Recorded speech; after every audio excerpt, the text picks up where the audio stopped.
US-ൻ്റെ ചരിത്രത്തിൽ തന്നെയുള്ള ഏറ്റവും വലിയ ഇമിഗ്രേഷൻ ഫ്രോഡ്, 250 വർഷത്തെ അമേരിക്കൻ ചരിത്രത്തിലുള്ള biggest poisoning case, sexual assaults, physical and mental violence against US citizens, അങ്ങനെ ഈ list goes on and on and on. Osho അല്ലെങ്കിൽ ഭഗവാൻ രാജ്നേഷ് എന്ന് പറയുന്ന ആൾ സംബന്ധമായിട്ടുള്ള കൾട്ട് എന്ന് പറയാം, മതമെന്ന് പറയാം, അങ്ങനെ പലതും പറയാം. അതിനെ പറ്റിയിട്ടുള്ള ഒരു സോളോ എപ്പിസോഡാണെന്ന്.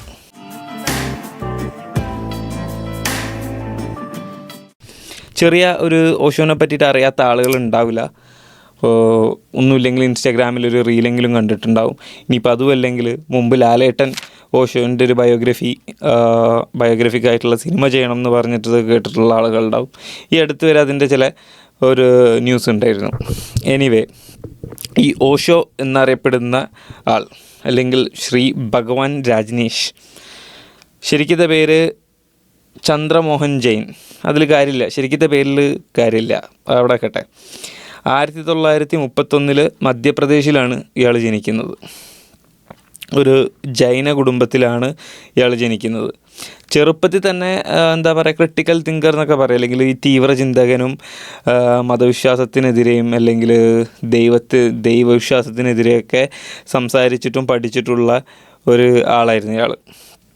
ബിരുദ പഠനം നേടിയത് ജബൽപൂർ യൂണിവേഴ്സിറ്റിയിൽ, BA ഇൻ ഫിലോസഫി, സെയിം കോളേജിൽ തന്നെ MA ഇൻ ഫിലോസഫി. അങ്ങനെ ഫിലോസഫിക്കലാണെന്ന് ഇപ്പം തന്നെ ചെറിയൊരു ഐഡിയ കിട്ടുന്നുണ്ടാവല്ലോ. അങ്ങനെ യൂണിവേഴ്സിറ്റി പഠിക്കുന്ന സമയത്ത് തന്നെ ഇയാൾ മതവിശ്വാസത്തിനെ ചോദ്യം ചെയ്യുന്ന പ്രസംഗങ്ങൾ എടുത്തിട്ടുണ്ട്.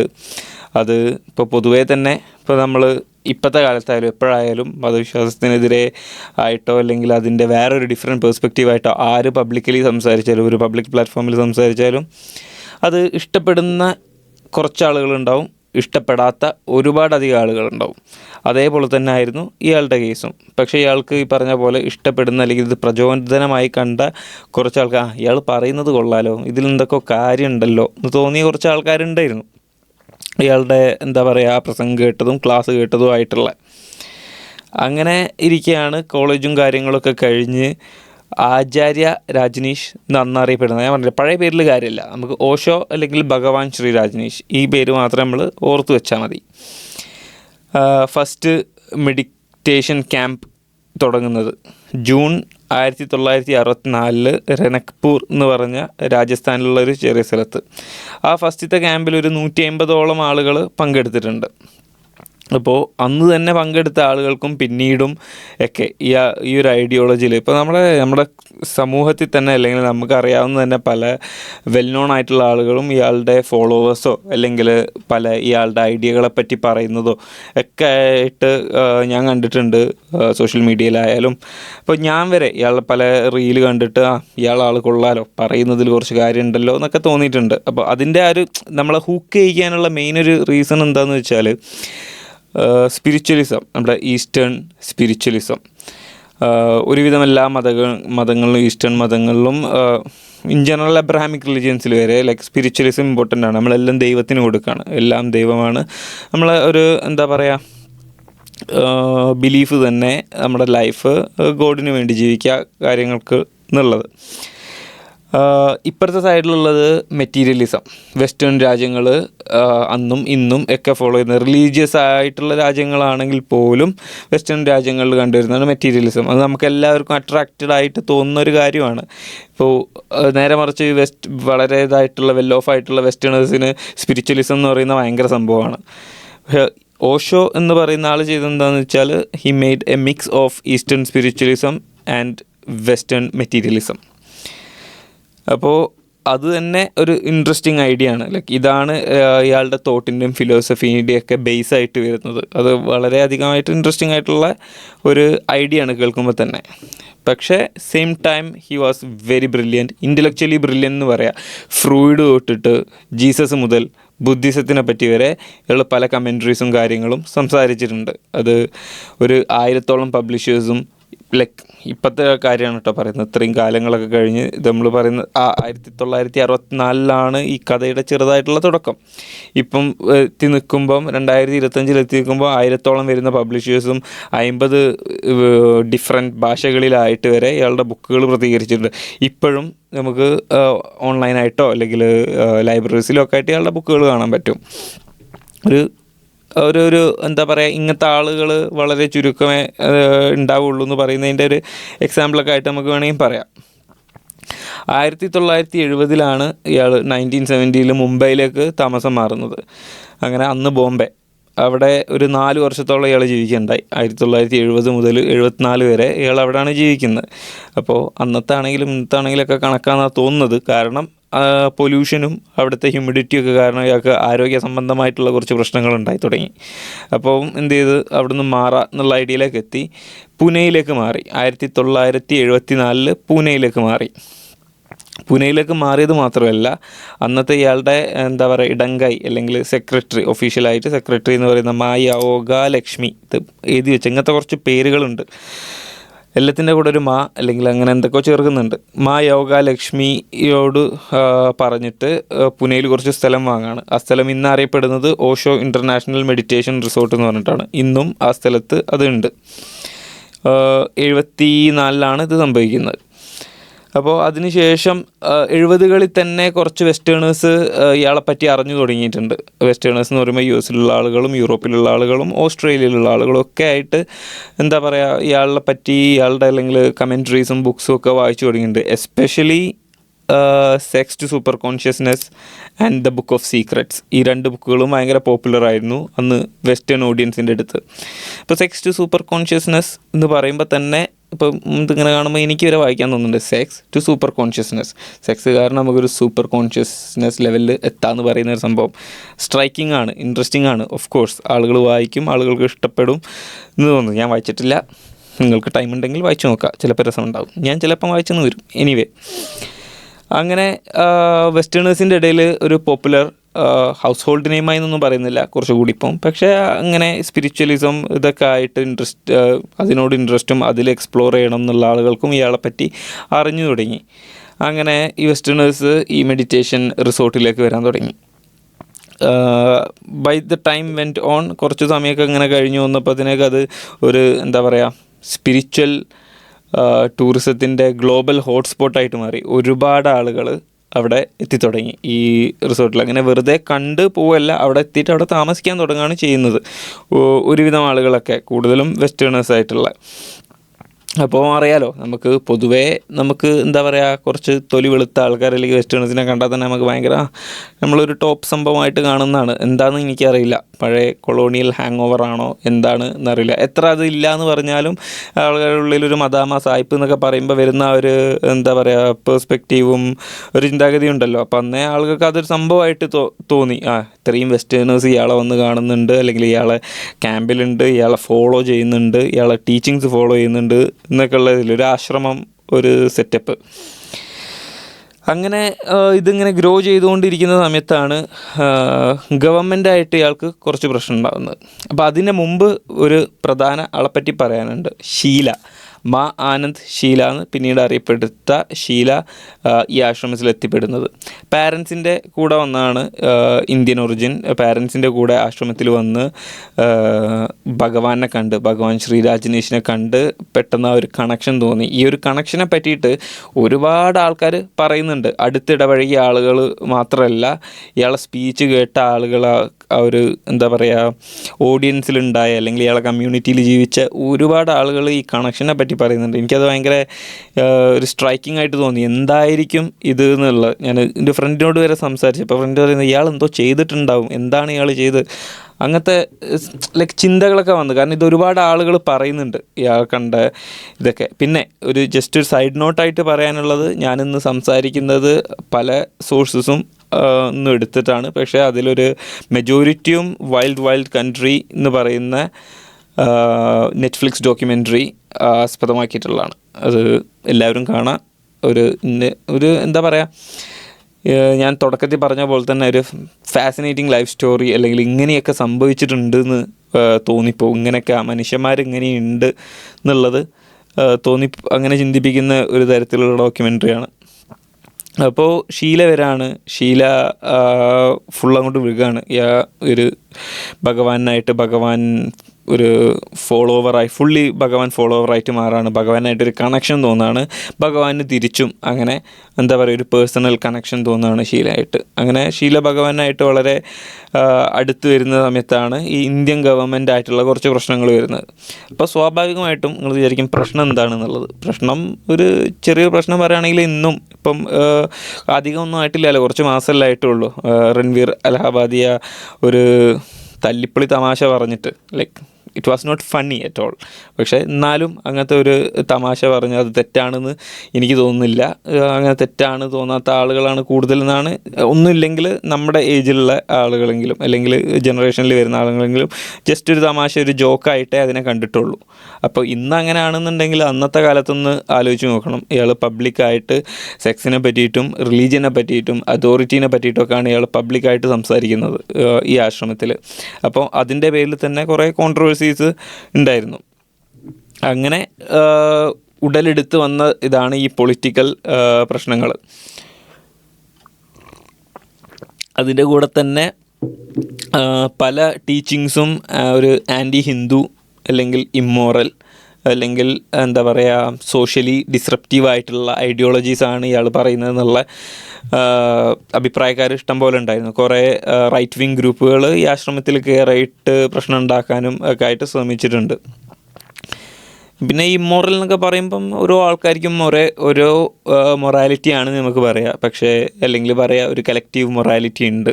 ഫോർ എക്സാമ്പിൾ ഒരാളെ കൊല്ലുന്നത് അത് ആയിരിക്കും എന്താ പറയുക ഒരു മോറൽ ഇഷ്യൂ ആയിട്ട് അല്ലെങ്കിൽ ഇമ്മോറലായിട്ടുള്ള കാര്യമാണെന്നുള്ള അതങ്ങനെ നമ്മൾ പറഞ്ഞാൽ അതങ്ങനെ പറഞ്ഞു പോകും. എനിവേ ഇത് രൂക്ഷമായിട്ട് വന്ന് ഈ ഒരു റൈറ്റ് വിങ് ഗ്രൂപ്പുകളായിട്ടുള്ള പ്രശ്നവും ഗവൺമെൻറ് ആയിട്ടുള്ള പ്രശ്നവും ഒക്കെ വളരെ രൂക്ഷമായിട്ട് വന്ന് ഗവൺമെൻറ് ഇവരെ പറ്റി അന്വേഷിക്കാൻ തുടങ്ങി. ഇവിടെ എന്തൊക്കെ ഉണ്ടല്ലോ എന്നുള്ളതിൽ അങ്ങനെ ഫസ്റ്റായിട്ടൊരു റെസ്ട്രിക്ഷൻ കൊണ്ടുവന്ന് ഈ പബ്ലിക് ഡിസ്കോഴ്സും ആക്ടിവിറ്റിയും കുറച്ച് റെസ്ട്രിക്റ്റഡ് ആക്കി നിയമപരമായിട്ട് നേരിടാന്നുള്ളതിൽ. അങ്ങനെ ഈ അന്വേഷണം നടന്നുകൊണ്ടിരിക്കുന്ന സമയത്ത് ഒരു ടാക്സ് ഫ്രോഡും കണ്ടെത്തി. ഈ ആശ്രമത്തിൻ്റെ പേരിൽ ഒരു $5 ലക്ഷം ടാക്സ് ഫ്രോഡ്. അങ്ങനെ ഈ ഒരു ടാക്സ് ഫ്രോഡും ബാക്കിയുള്ള പ്രശ്നങ്ങളൊക്കെ ആയപ്പം ഈ ഭഗവാനാണെങ്കിലും ഭഗവാന്റെ ഫോളോവേഴ്സിനാണെങ്കിലും സ്വാഭാവികമായിട്ടും ചെറിയ മടുപ്പൊക്കെ തോന്നിക്കാണുന്നുണ്ടാവും. ഇവിടെ ജീവിക്കാൻ കഴിയുന്നില്ല, ഇതെന്ത് സ്ഥലമാണ് എന്നൊക്കെയുള്ള തോന്നൽ വന്നിട്ടുണ്ടാവും. നമുക്ക് എല്ലാവർക്കും ജീവിതത്തിൻ്റെ പല ഭാഗങ്ങളിലായിട്ട് തോന്നുന്ന നമ്മൾ ജീവിക്കുന്ന ഒരു സ്ഥലത്തിനെ പറ്റി തോന്നുന്ന തോന്നലാണ്. അങ്ങനെ തോന്നാത്ത ആൾക്കാരുണ്ടെങ്കിൽ അവർ ഭാഗ്യവാന്മാർ അല്ലെങ്കിൽ ഭാഗ്യവതികൾ. എനിവേ അങ്ങനെ ഈ ഒരു ഇഷ്യൂ ഒക്കെ വന്ന സമയത്താണ് ഇവിടെ വിട്ടു പോകണം എന്നുള്ള ചിന്ത ആദ്യം വരുന്നത് ഭഗവാന്. ഇവിടെ ഇന്ത്യയിൽ നിന്നാൽ ശരിയാവില്ല, അതിങ്ങനെ ഇടതും വലതുമായിട്ട് ഇങ്ങനെ ഓരോ പ്രശ്നങ്ങളാണ്. അപ്പം ഇവിടെ ഒരു ഫ്രീഡം ഇല്ല എന്നുള്ള തോന്നലും കാര്യങ്ങളൊക്കെ വരുന്നത്. അങ്ങനെ എന്താ ചെയ്യുക, എവിടെയാ മാറുക എന്നുള്ള ചിന്തകളിലൊക്കെ വന്നപ്പം ഫസ്റ്റായിട്ട് വന്ന് എന്തൊക്കെ കുറ്റം പറഞ്ഞാലും ഫസ്റ്റായിട്ട് ഇങ്ങനത്തെ ഒരു ഫ്രീഡത്തിനെ പറ്റിയിട്ടോ അല്ലെങ്കിൽ എക്സ്പ്രഷനെ പറ്റിയിട്ടൊക്കെ ചിന്തിക്കുമ്പം ഫസ്റ്റ് വരുന്ന നമ്മുടെ ഒരു മൈൻഡിൽ വരുന്ന രാജ്യം യുണൈറ്റഡ് സ്റ്റേറ്റ്സ് ഓഫ് അമേരിക്കയാണ്. Freedom of religion with vast open lands. കാരണം ഇയാൾക്ക് മാത്രം പോയാൽ പോരാ, ഇയാൾ ചുറ്റിപ്പറ്റി നിൽക്കുന്ന ഈ കമ്മ്യൂണിറ്റീനെ മൊത്തം അങ്ങോട്ട് പറിച്ച് നടണം. ഇപ്പോൾ ഒരുപാട് ആളുകളുണ്ട്. അപ്പോൾ എത്ര എളുപ്പമുള്ള കാര്യമല്ലല്ലോ. ഈവൻ പ്രാക്ടിക്കലായിട്ട് ചിന്തിക്കുമ്പോൾ വരെ എളുപ്പമുള്ള കാര്യമല്ല. അപ്പം അങ്ങനെ US ഇങ്ങനെ ഒരു മൈൻഡിൽ ഉണ്ട് ഒരു ഐഡിയ ആയിട്ട്. ഇതിൻ്റെയൊക്കെ ഇടയിലാണ് നമ്മൾ എന്താ പറയുക കൂനുമേ കുരു എന്നൊക്കെ പറയുന്ന പോലെ 1981 ഓഷോ തീരുമാനിക്കുകയാണ് ഞാനിനി സംസാരിക്കുന്നില്ല എന്നുള്ളത്, അല്ലെങ്കിൽ പബ്ലിക്കായിട്ട് സംസാരിക്കുന്നില്ല എന്നുള്ളത്. ആരോടും പിണങ്ങിയിട്ടൊന്നുമല്ല കേട്ടോ, അങ്ങനെ വിചാരിക്കരുത്. ഒരു പബ്ലിക് സൈലൻസ്, വോ ഓഫ് പബ്ലിക് സൈലൻസ് ഇംഗ്ലീഷിൽ പറയാം. മലയാളത്തിൽ പറയുമ്പം വേണമെങ്കിൽ മൗനവ്രതം എന്ന് പറയാം. പക്ഷേ വ്രതമായിട്ടല്ല, ഒരു തീരുമാനം എടുക്കുകയാണ് ഞാനിനി സംസാരിക്കുന്നില്ല. ഈ സംസാരത്തിൽ ഇനി ക്ലാസ്സുകളും കൊടുക്കുന്നില്ല, പബ്ലിക്കായിട്ടൊന്നും ക്ലാസ്സുകളും കൊടുക്കുന്നില്ല എന്നുള്ള തീരുമാനത്തിലെത്താണ്. ആ സമയത്താണ് ഷീല, മാ ആനന്ദ് ഷീല എന്ന പേരിലുള്ള ആൾ ഇയാളുടെ പാർട്ട്ണർ ഇൻ ക്രൈം എന്നൊക്കെ വേണമെങ്കിൽ നമുക്ക് വിളിക്കുക, അങ്ങനത്തെ ഒരു പവറിലേക്ക് എത്തുന്നത്. Full administrative and strategic control ഷീലയുടെ കയ്യിൽ വരാണ്. അപ്പോൾ അപ്പോഴുള്ള സെക്രട്ടറി പറഞ്ഞ പോലെ ഇന്ത്യയിൽ നിന്ന് എസ്കേപ്പ് ആവാനുള്ള പ്ലാനൊക്കെ ഫെയിലായതുകൊണ്ടും ഷീല ഒന്ന് തഴിഞ്ഞു, ആ ഒരു സ്ത്രീയെ തഴിഞ്ഞിട്ടാണ് ഷീല ഓഷോൻ്റെ അല്ലെങ്കിൽ ഭഗവാന്റെ പുതിയ സെക്രട്ടറിയായി മാറുന്നത്. സെക്രട്ടറി മാത്രമല്ല, ഈ പറഞ്ഞ പോലെ ഭഗവാൻ സംസാരവും നിർത്തി. അപ്പം ഇനി എല്ലാ അഡ്മിനിസ്ട്രേറ്റീവ് കൺട്രോളും ഷീലയുടെ കയ്യിലാണ്. ഭഗവാന്റെ പബ്ലിക് നാവായിട്ട് മാറുകയാണ് ഷീല, അങ്ങനെ പറയുകയാണെങ്കിൽ. അപ്പോൾ ഷീല തീരുമാനിക്കുകയാണ് US തന്നെയാണ് എന്താ പറയുക ഏറ്റവും നല്ല സ്ഥലം, ഈ ഇതിന് പറ്റിയ സ്ഥലം US. എന്തുകൊണ്ടും അവരുടെ എല്ലാ ആംബിഷൻസും ഫില്ല് ചെയ്യാൻ പറ്റിയ ഒരു സ്ഥലം US തന്നെയാണ്. അപ്പോൾ US പോകണം. അങ്ങനെ US പോകാനുള്ള കാര്യങ്ങൾ നോക്കുകയാണ്. എങ്ങനെ വിസ കിട്ടും, എങ്ങനെ അത് കിട്ടും, ഇത് കിട്ടും, അവിടെ എവിടെ താമസിക്കും, അങ്ങനത്തെ എന്താ പറയുക ബേസിക് ആയിട്ടുള്ള കാര്യങ്ങൾ. താമസിക്കും എന്ന് പറയുന്നത് അത്ര സിമ്പിളായിട്ടുള്ള കാര്യമല്ല. വീണ്ടും ഈ പറഞ്ഞ പോലെ ഒരുപാട് ആൾക്കാരെ പറിച്ച് നടണം. ഒരാൾ 1-2 ആൾ മാത്രം പോയാൽ പോരാ. അങ്ങനെ ഫസ്റ്റ് ഓഷോക്കും ഷീലക്കുമായിട്ടുള്ള വിസ അപ്ലൈ ആണ്, ടൂറിസ്റ്റ് വിസ. അങ്ങനെ ടൂറിസ്റ്റ് വിസ കിട്ടി. അത് സെയിം ടൈമിൽ തന്നെ ഇവർ നമ്മുടെ ഒരു കഥയുടെ അടുത്ത ഭാഗം എന്നൊക്കെ പറയുന്ന പോലെ വേണമെങ്കിൽ പറഞ്ഞു തുടങ്ങാം. ഇവർ US കുറച്ച് സ്ഥലം വാങ്ങാണ്. കുറച്ച് സ്ഥലം എന്ന് പറഞ്ഞാൽ സ്റ്റേറ്റ് ഓഫ് ഒറഗനിലുള്ള വാസ്കോ കൗണ്ടി എന്ന് പറയാം. വാസ്കോ കൗണ്ടീൻ്റെ അടുത്തായിട്ട് വലിയ റാഞ്ച് ഉണ്ട്, കുറേ തരിശു ഭൂമി എന്ന് പറയാമല്ലോ നമുക്ക് വേണമെങ്കിൽ. അങ്ങനത്തെ കുറച്ച് സ്ഥലം വാങ്ങാണ്. കുറച്ചല്ല, ഒരു 64,000 ഏക്കർ വരുന്ന സ്ഥലമാണ് വാങ്ങുന്നത്. 64,000 acres ഓഫ് ലാൻഡ്, ഓഫ് റാഞ്ച്. ഈ റാഞ്ചാണ് അവർ വാങ്ങുന്നത്. അങ്ങനെ ആ ഒരു റാഞ്ച് ടൗണിൽ നിന്നൊക്കെ കുറച്ച് വിട്ടിട്ടുള്ള സ്ഥലമാണ്. അതിൻ്റെ ഏറ്റവും തൊട്ടടുത്തുള്ള ടൗൺ ആൻറ്റലോപ്പ്, സിറ്റി ഓഫ് ആൻറ്റലോപ്പ് എന്ന് പറഞ്ഞ ചെറിയൊരു ടൗണാണ്. ഈ ടൗണിനെ പറ്റി പറയുകയാണെങ്കിൽ ടൗണിൽ ജീവിക്കുന്ന ആളുകൾ ഒരുവിധമൊക്കെ പ്രായമായ ആളുകളാണ്. ഒരുപാട് പ്രായമായ ആൾക്കാരല്ല.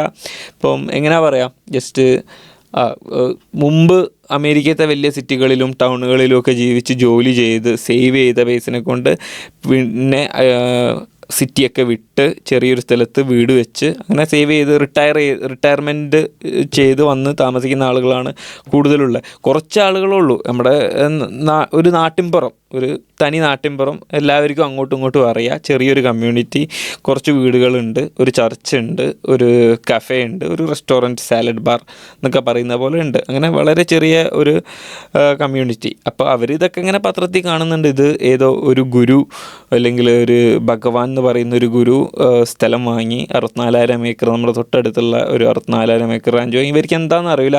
എന്നാലും ഇതൊക്കെ കാണുമ്പം ആർക്കായാലും ചെറിയൊരു അസ്വസ്ഥത ഉണ്ടാവുമല്ലോ. അപ്പോൾ ആ ഒരു ഇത് നാട്ടുകാർക്ക് ഉണ്ട്, ആ ഒരു സംശയവും കാര്യങ്ങളും എന്താണെന്ന് മനസ്സിലാവുന്നില്ല.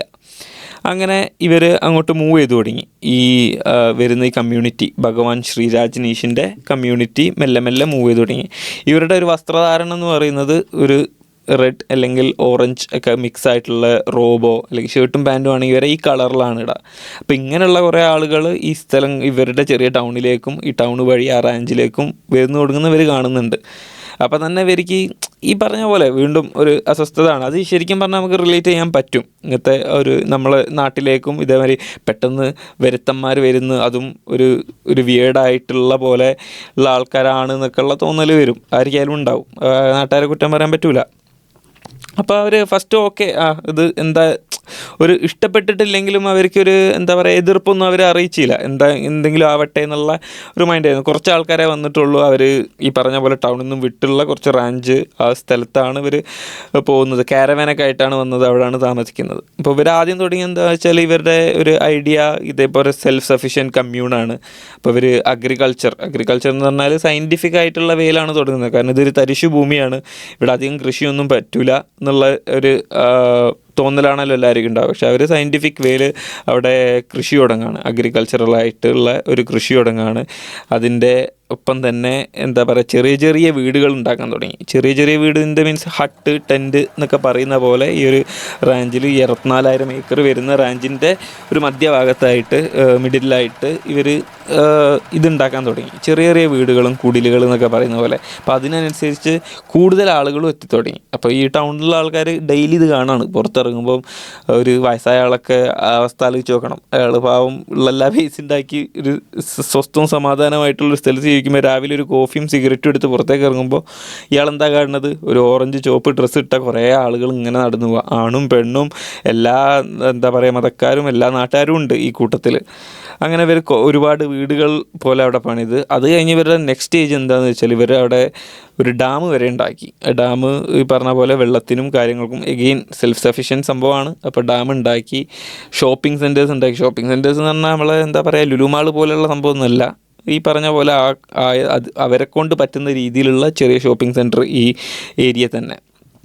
അങ്ങനെ ഷോപ്പിംഗ് സെൻറ്റർ, റെസ്റ്റോറൻറ്റ്സ് ഇതൊക്കെ കഴിഞ്ഞിട്ട് എയർപോർട്ട് വരെ. എഗെയിൻ എയർപോർട്ട് എന്ന് പറഞ്ഞാൽ ദുബായ് എയർപോർട്ടോ കാര്യമല്ല, ഒരു ഫ്ലൈറ്റ് ഇറങ്ങാനുള്ള സൗകര്യവും ഇതൊക്കെ ആ റാഞ്ചിൻ്റെ ഉള്ളിൽ തന്നെ ഇവർ ഉണ്ടാക്കി.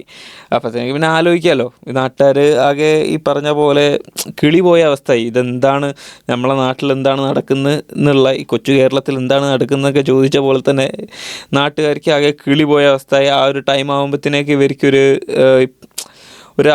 ഒരു ആങ്കർ, ദേഷ്യം വന്നു തുടങ്ങി. കാരണം എന്താണെന്ന് വെച്ചാൽ ഈ കമ്മ്യൂണിറ്റീൻ്റെ മെയിൻ ഒരു സംഭവമായിട്ട് പറയുന്നത്, അത് ഇവർ പബ്ലിക്കലി പറയുന്ന കാര്യം കേട്ടോ. ഭഗവാൻ എഴുതിയ ബുക്കും നേരത്തെ നമ്മൾ പറഞ്ഞ സെക്സ് ടു സൂപ്പർ കോൺഷ്യസ്നെസ് എന്നുള്ള ആ ബുക്ക് വേണമെങ്കിൽ എക്സാമ്പിളായിട്ട് പറയാം. ഇവർ ഭയങ്കര ഓപ്പൺലി സെക്സിനെ പറ്റി സംസാരിക്കുകയും സെക്സിൽ ഏർപ്പെടുകയും ചെയ്യുന്ന ഒരിതുണ്ട്, ഓപ്പണായിട്ട് തന്നെ. അത് അവർ പല രീതിയിലായിട്ട് ഇപ്പോൾ ഈ ആനന്ദ് ഷീല എന്ന് പറയുന്ന ഷീല, ഭഗവാന്റെ സെക്രട്ടറി, ഒരു പ്രസ് കോൺഫറൻസിൽ പറയുന്നുണ്ട്, നാട്ടുകാരെ അഡ്രസ്സ് ചെയ്തുകൊണ്ട്. ഈ നാട്ടുകാർക്ക് ഇവരെ ഇഷ്ടപ്പെടുന്നില്ല എന്നൊക്കെയുള്ള ആ ഒരു സിറ്റുവേഷനിൽ എത്തുമ്പോൾ നാട്ടുകാരോട് പറയുന്നുണ്ട്, you will never have sex like we have എന്നൊക്കെ അങ്ങനെ പറയുന്നുണ്ട്. അപ്പോൾ എന്തോ ഇവർ അത് തലക്കേറി, കാമം തലക്കേറിയിട്ട് ആയിരിക്കാം. പക്ഷേ may be there is something to it, ആർക്കറിയാം. ചെയ്ത ആൾക്കാരോട് തന്നെ ചോദിക്കണം. അങ്ങനെ അപ്പോൾ അതും ഇപ്പോൾ ഈ ചെറിയ ടൗണിൽ ജീവിക്കുന്നത് കൂടുതലും ക്രിസ്ത്യൻസാണ്. റിലീജിയസ് ആയിട്ട് എന്താ പറയുക, അച്ചടക്കത്തോടെ വേണമെങ്കിൽ അച്ചടക്കത്തോടെ ജീവിച്ചു പോകുന്ന ആളുകളാണ്. അപ്പോൾ അവർക്ക് ഇത് ഭയങ്കര അരോചകമായിട്ട് തോന്നുമല്ലോ. നോർമൽ എന്തായാലും നമുക്ക് വരെ വലിയ ഡെവലപ്ഡായി അല്ലെങ്കിൽ നമ്മളെ ചിന്താഗതി അടിപൊളിയാണെന്നൊക്കെ നമ്മൾ വിചാരിക്കെങ്കിലും ഇങ്ങനത്തെ പലതും നമ്മുടെ ചുറ്റും കാണുമ്പോൾ ചിലപ്പം ഉള്ളിൻ്റെ ഉള്ളിൽ എന്തെങ്കിലുമൊക്കെ തോന്നിയെന്ന് വരും. ചിലപ്പം തോന്നാം, തോന്നാതിരിക്കാം. ഞാൻ ആരെയും ഉദ്ദേശിച്ചിട്ടല്ല പറയുന്നത്, ഞാൻ എൻ്റെ കാര്യം ആണ് പറയുന്നത്, തെറ്റിദ്ധരിക്കരുത്. എനിവേ, അപ്പോൾ ആ ഒരു ടൈം ആകുമ്പോഴത്തേക്ക് ആളുകൾക്ക് ദേഷ്യം മാറി, ഒരു ഹെയ്റ്റായി, വിദ്വേഷം ആയി മാറിത്തുടങ്ങി. അപ്പോൾ ചെറിയ ചെറിയ കോൺഫ്ലിക്ട്സ് ഉണ്ടാകാൻ തുടങ്ങി ഇവരായിട്ട്, വോക്കലായിട്ടും അല്ലാതെയൊക്കെ ആയിട്ടുള്ള. പക്ഷേ പ്രശ്നം എന്താണെന്ന് വെച്ചാൽ ഈ നാട്ടുകാർക്ക് ഇവർക്കെതിരെ ലീഗൽ ആക്ഷനൊന്നും എടുക്കാൻ കഴിയില്ല. കാരണം ഇവരുടെ പൈസ കൊടുത്തു വാങ്ങിയ ഈ 64,000 ഏക്കർ വരുന്ന ലാൻഡ് ഇവരുടെ ലാൻഡാണ്, ഇവരവിടെയാണ് ജീവിക്കുന്നത്. അപ്പം ലീഗലായിട്ട് ഒന്നും ചെയ്യാനില്ല. എന്ത് പറഞ്ഞിട്ടാണ് കേസ് കൊടുക്കുക? ഒന്നും ചെയ്യാനില്ല. അപ്പോൾ അങ്ങനെ നാട്ടുകാരും അവിടുത്തെ കുറച്ച് പൊളിറ്റീഷ്യൻസും ഒക്കെ ഇരുന്ന് ആലോചിച്ചിട്ട് ഒരു ചെറിയൊരു ലൂപ്പ് ഹോൾ കണ്ടെത്തി. ഇവർക്കെതിരെ ലീഗലി ഇവരെങ്ങനെ നേരിടാമെന്നുള്ളതിലുള്ള ചെറിയൊരു ലൂപ്പ് ഹോൾ, ചെറുത്. എന്താണെന്ന് വെച്ചാൽ ഒരു ലീഗൽ സോണിങ് കേസ് എന്ന് വെച്ചാൽ ഇവർ വാങ്ങിയ ലാൻഡ് അഗ്രികൾച്ചറൽ ലാൻഡാണ്, അവിടെ കൺസ്ട്രക്ഷനൊന്നും പാടില്ല എന്നുള്ളൊരു നിയമമുണ്ട്. ഇപ്പോൾ വയൽ നിരത്തി വീടുണ്ടാക്കാൻ പാടില്ല അല്ലെങ്കിൽ ബിൽഡിംഗ് ഉണ്ടാക്കാൻ പാടില്ല എന്നൊക്കെ പറയുന്ന പോലെ ഉള്ളൊരു നിയമം. അപ്പോൾ ഇവരോടത് വീടുകളൊക്കെ പൊളിച്ച് ഒഴിവാക്കണം, ലീഗലി മൂവ് ചെയ്തിട്ട് വീടുകളൊക്കെ പൊളിച്ച് ഒഴിവാക്കണം എന്ന് പറയുന്ന അവസ്ഥ. അപ്പോൾ ഇവരെന്താ പറയുക, ഗോച്ച മൂമെൻ്റ് എന്ന് വേണമെങ്കിൽ പറയാം. ഇവർ കുടുങ്ങി. നാട്ടുകാർ കുറേ ശ്രമിച്ചിട്ടാണ് ഇങ്ങനത്തെ ഒരു സംഭവം കിട്ടുന്നത്. അപ്പോൾ ഈ രാജനീഷിക്കാർ കുടുങ്ങി. രാജനീഷിക്കാർ എന്ന് പറയുന്ന, രാജനീഷീസ് എന്ന് പറയുന്നത് ഈ ഭഗവാൻ രാജനീഷിൻ്റെ കമ്മ്യൂണിറ്റിയിൽ ജീവിക്കുന്ന ആൾക്കാർ. ഇവരെ കമ്മ്യൂണിറ്റീനെ ഇവർ വിളിക്കുന്നത് രാജനീഷ്പുരം എന്നാണ്. അപ്പോൾ ഇവർ കുടുങ്ങി ചെറുതായിട്ട്. പക്ഷേ പണി വരുന്നുണ്ട് അവറാച്ച എന്ന് പറഞ്ഞ പോലെ നാട്ടുകാർക്ക് തന്നെ ഉള്ളൊരു പണിയായിരുന്നു അവരവരുടെ കുഴി കുഴിച്ചത്.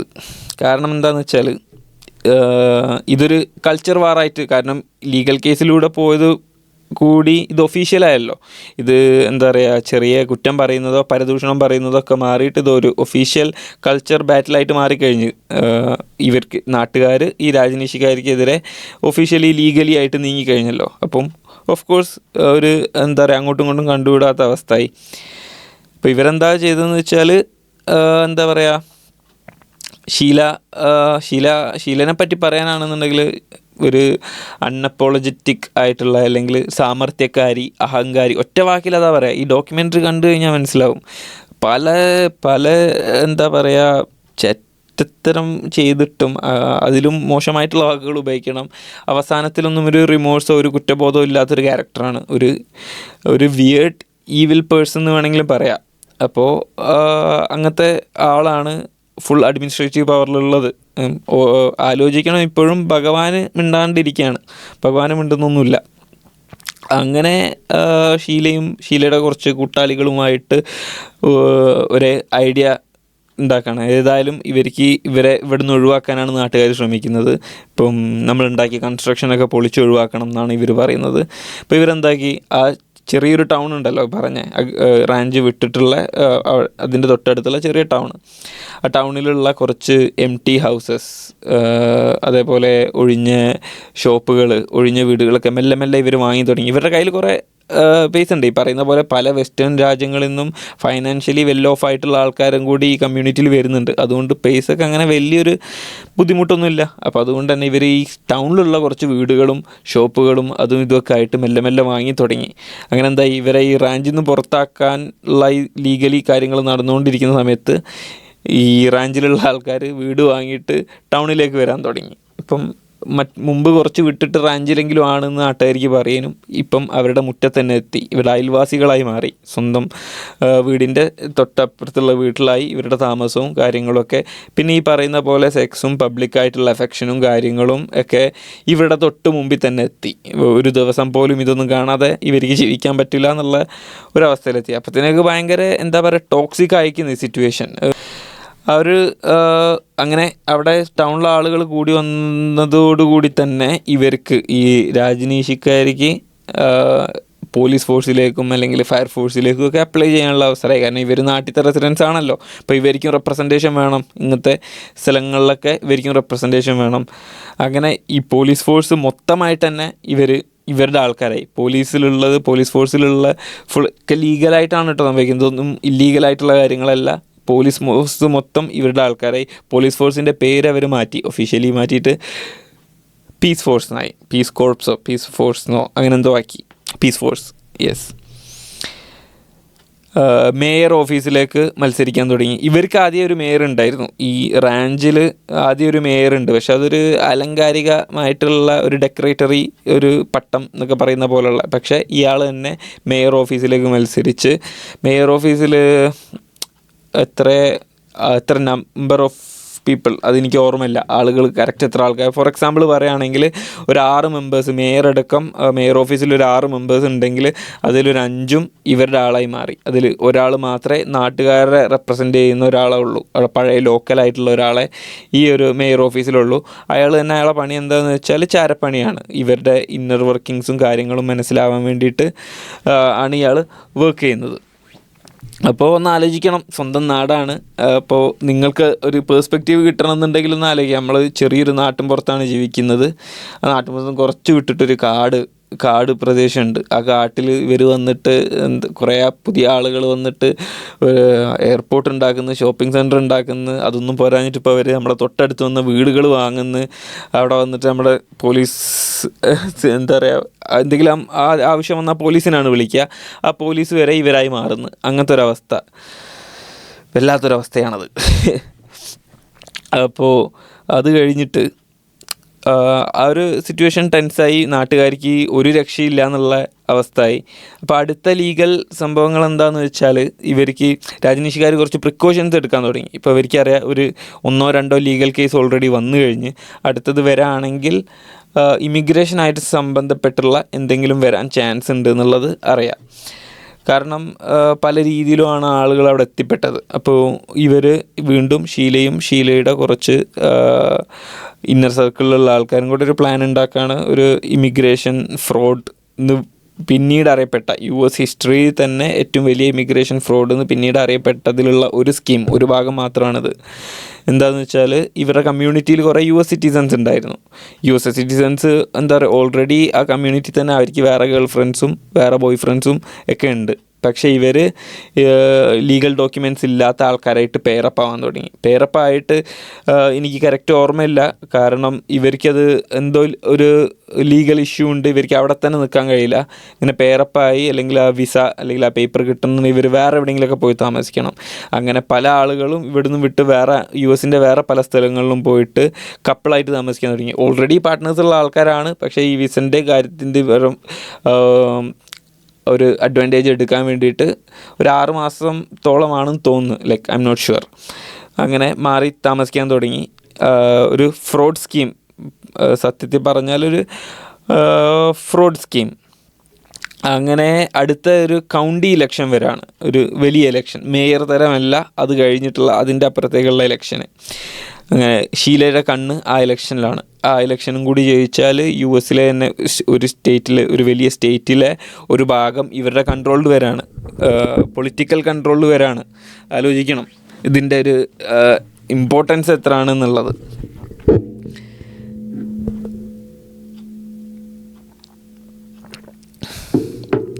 അപ്പോൾ അതിന് ജയിക്കാൻ എന്തായാലും ബുദ്ധിമുട്ടാണെന്ന് ഷീലക്ക് അറിയാം. അപ്പോൾ ഇവർ ചെയ്യുന്ന അടുത്ത ഒരു പ്ലാന് എന്താണെന്ന് വെച്ചാൽ വല്ലാത്തൊരു പ്ലാനാണ്. US കുറേ ഹോംലെസ് ആളുകളുണ്ട്, ഇപ്പോഴും ഉണ്ട്, അന്നും ഉണ്ടായിരുന്നു. കുറേ ഹോംലെസ്സും ഡ്രഗ് അഡിക്ട്സും ആയിട്ടൊക്കെ ഉള്ള സിനിമയും കാര്യങ്ങളൊക്കെ കാണുമ്പോൾ നമ്മളും കണ്ടിട്ടുണ്ടാവും.